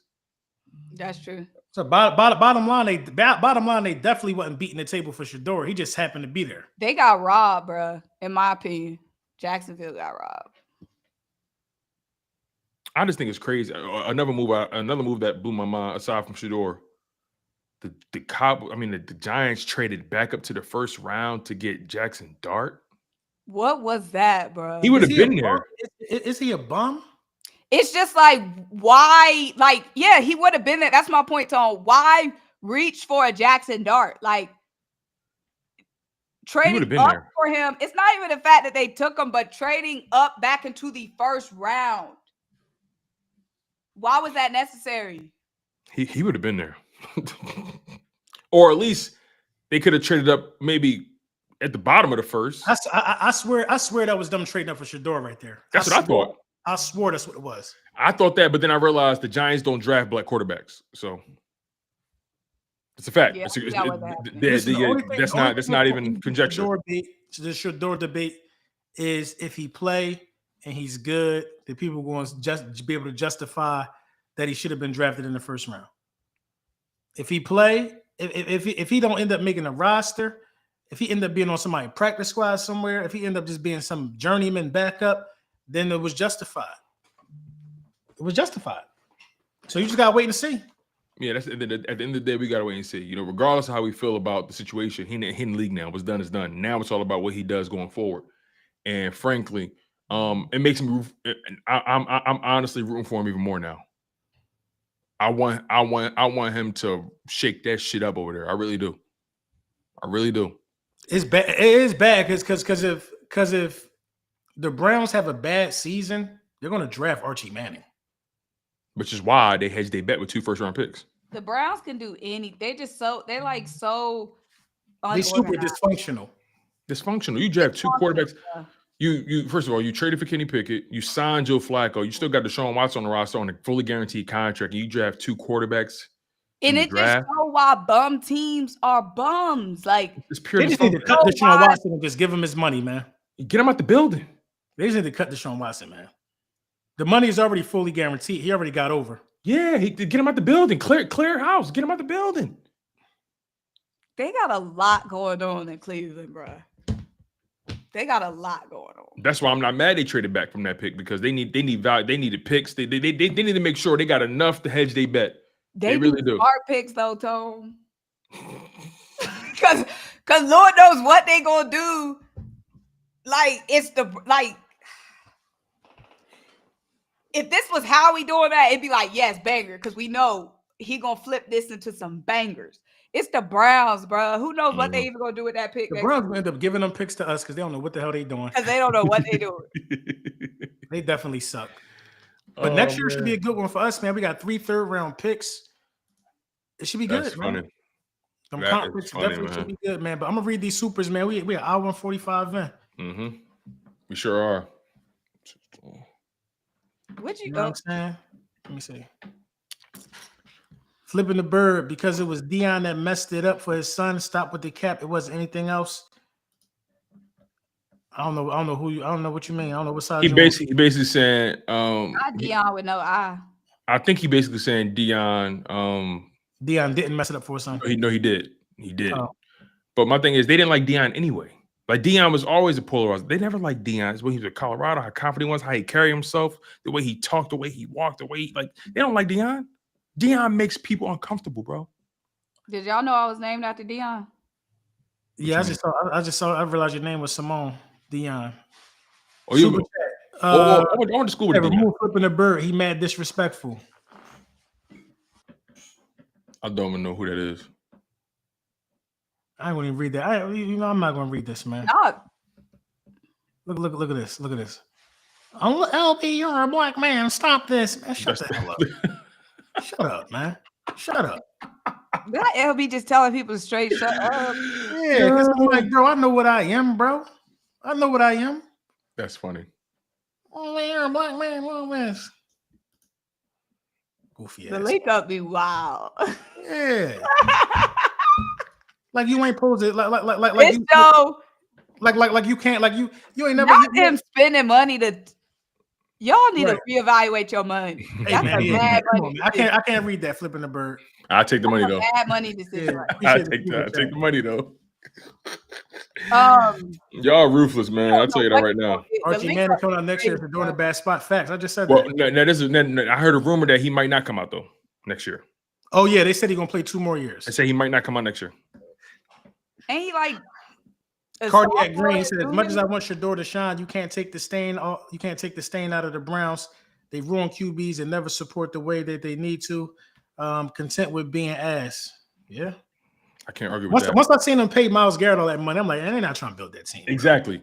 They could have honestly traded Myles Garrett and they could have got whatever they wanted. They could have traded Myles Garrett. They could have got Cam Ward in this year's draft. Right. They could have did so much with all them first round picks. King Jordan, thank you for the super chat. And Myles Garrett wanted to stay with that BS. Goofy ass could have been an Eagle. Man, that bag talk. Look, that bag right, that money talk, bro. That money definitely. I ain't mad at that. They gave him what, What? 40 mil? What y'all watching on Netflix? I ain't even watching Netflix. I'm watching Mobland Fire. It's fire. That's my man with Pierce Brunson and Tom Hardy and Helen Mirren. I ain't start watching it yet. I heard it was good. Oh, that shit good. That's good. What is that one? I'm watching like 5 things right now. Paramount Plus. It's on Paramount. Well, what y'all watch? That's what I meant in general. I just got finished watching the Residence on Netflix. That's a good John. It's like a murder mystery type John. It's good. I'm watching The Last of Us. I got another episode I need to watch. Yeah, I got to catch up on The Last of Us. Matter of fact, speaking of, y'all all seen Sinners, right?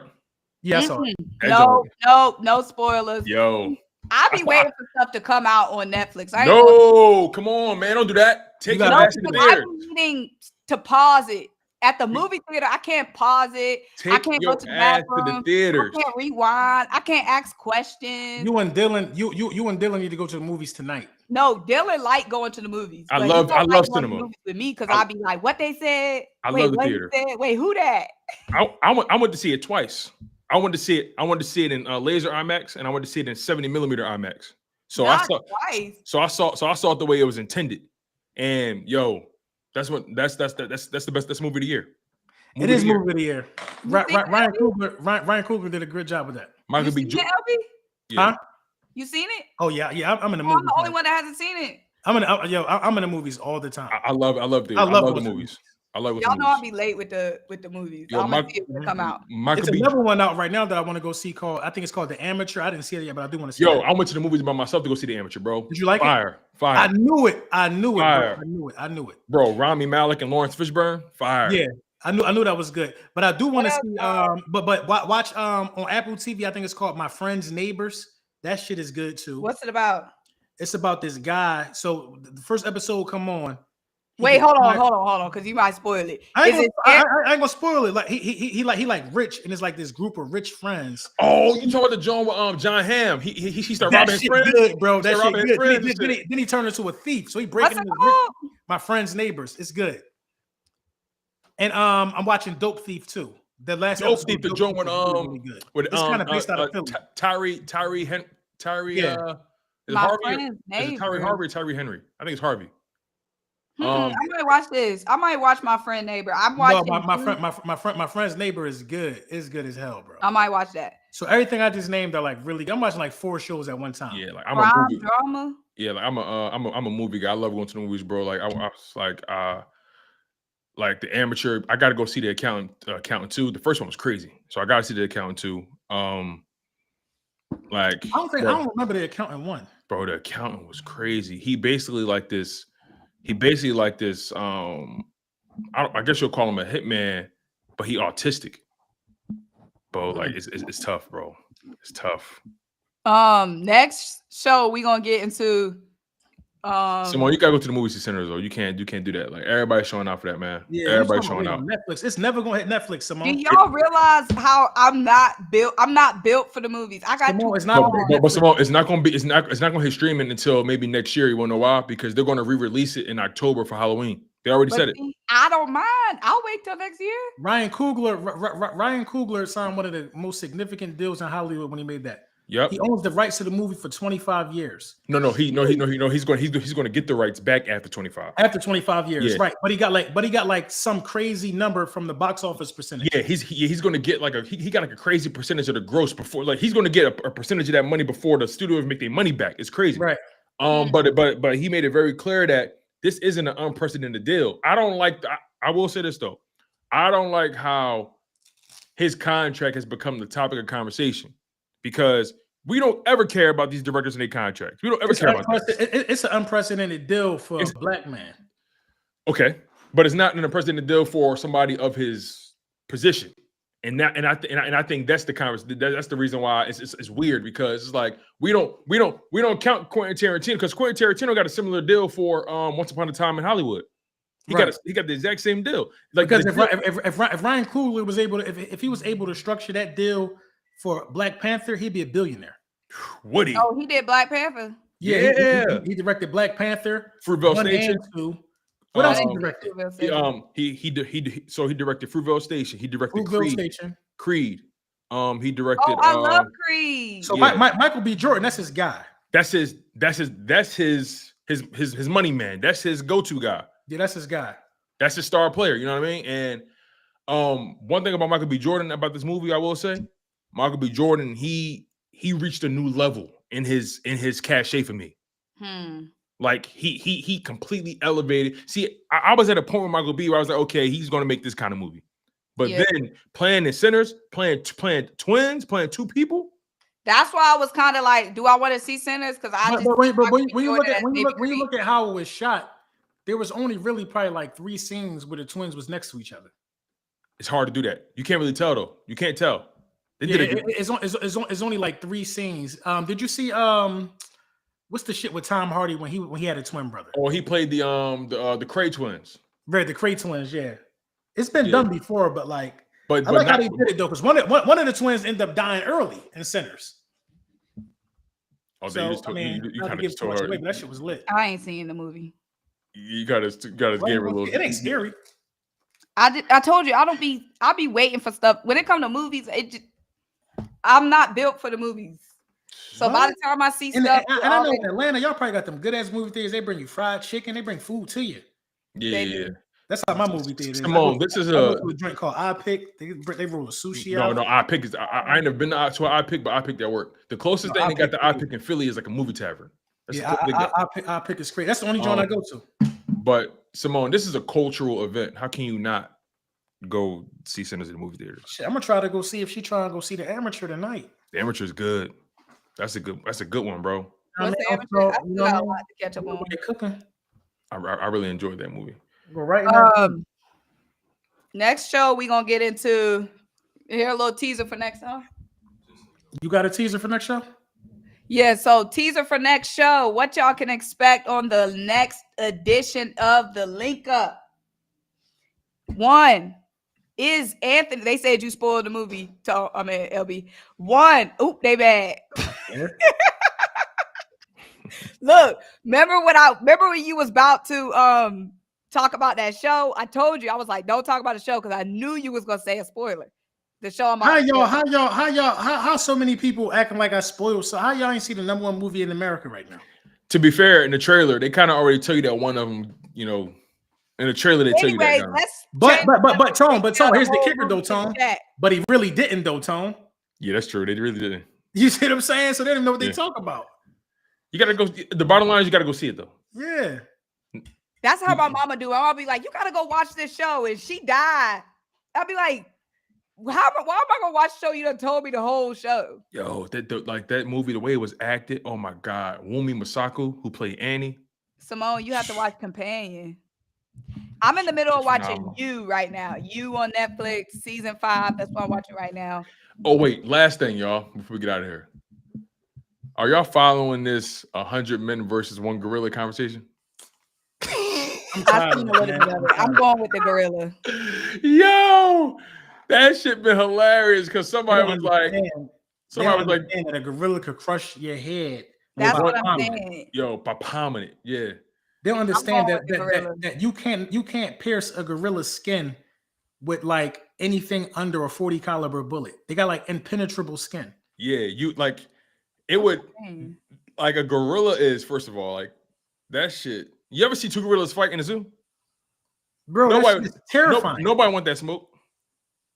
Nobody want that smoke. Terrifying, bro. Hold on. Somebody said y'all overreacting. Y'all overrating the acting, man. What? I love Sinners, but y'all wild. I barely got into the acting, but nobody even said nothing about the acting. We just said it was a good movie. I do watch black films. I just wait. I barely got into the acting, but since you're there, Wumi Masako, phenomenal. Delroy Lindo, give him the best support in the world for Oscar. He reminds me. So his role reminds me of Leonardo DiCaprio in Django. But Leonardo DiCaprio, he didn't get best supporting actor. No, he didn't. They gave it to Christopher Waltz. Christoph Waltz. Yep. They give Somebody it to him. Said it's been 12. It's only been out 12 days. Give us time. Exactly. It ain't even been 2 weeks. Listen. This is a gorilla beat the shit out of 100 men. Beat the fuck out of them. Beat them to death. Yo, didn't you post like an AI video of that shit? Yeah. Hey, who posted that AI video? LB. Oh, I saw the AI video. I was very The gorilla picked 2 people up and just bear hugged them to death at one time. I did see that video. Right? They do all type of shit, bro. Yo. That shit was All right, hilarious, so what's the spoiler for the next show? Next show, y'all, make sure you're tuned in. It will be someday next week. Have your notification bells on. Follow everybody on Twitter because, as you know, a show could pop up with a 2-hour warning. Next show, we will be discussing what's next for the Philadelphia Eagles. Are there any positions that we still need to address? We will also be discussing, is Ant-Man the baby goat? We will also be discussing some new shows. We're going to get together. We're going to have a new assignment. We all going to watch something for the NFL offseason. Y'all know the offseason gets slow. It's a little while before training camp. Oh, you talking like get into a show? Like all of us get into a show and we talk about it? Yeah, something short though. I'm with that. I'm with that. What you mean Something short we can knock out. I'm with that. What I'm going to do is I'm going to make a community post on the Linc Up YouTube page where y'all will put in y'all recommendations for something short. It could be a movie, a short show, nothing with 3 seasons and 25 episodes, okay? And then we are going to discuss on the next. How are we going to get into a show? If She wants to y'all know it'd be the mini series. Y'all know it'd be mini series with like 5 episodes. You got to find it then. Yo, it's this show on Netflix called Adolescence that I'm low-key scared to watch, yo. The young boy, the British young boy who killed his classmate. Oh, when it first come on, they storm in his bedroom. I think so, yeah. I ain't start watching it. He's like, Dad, I didn't do it. See, y'all be spoiling stuff. Shut this show down. I didn't watch it. That's where I fall asleep at every time. That joint put me to sleep. See, that's why I can't go to theaters because I be sleepy too. Nah, man. I don't be making it. I love the movies, bro. We're gonna talk about Malik Carr next show as well. We're gonna tap into it. We're gonna tap into that, and we're gonna tap into a little NBA. But y'all, see where we go from here. Shut this down because it's been 5 hours. Yeah, for sure. They said we could watch it together in Discord. Oh, y'all, we should do a watch along. In Discord? I ain't doing no watch along. I need to be in my zone. Yeah, I need to be in my zone too. I need to be sitting there. And I'm be like, wait, who is that? I need to be sitting there all No, I can't deal with that. I'm cool. I can't deal with that. You gonna have to come back after you watch it and update me. I can't deal with that. All right, shut it down. All right, y'all. So, all right.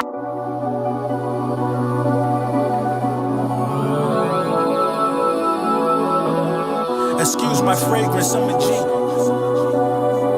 But I'm giving out shots like them hollow streets. Use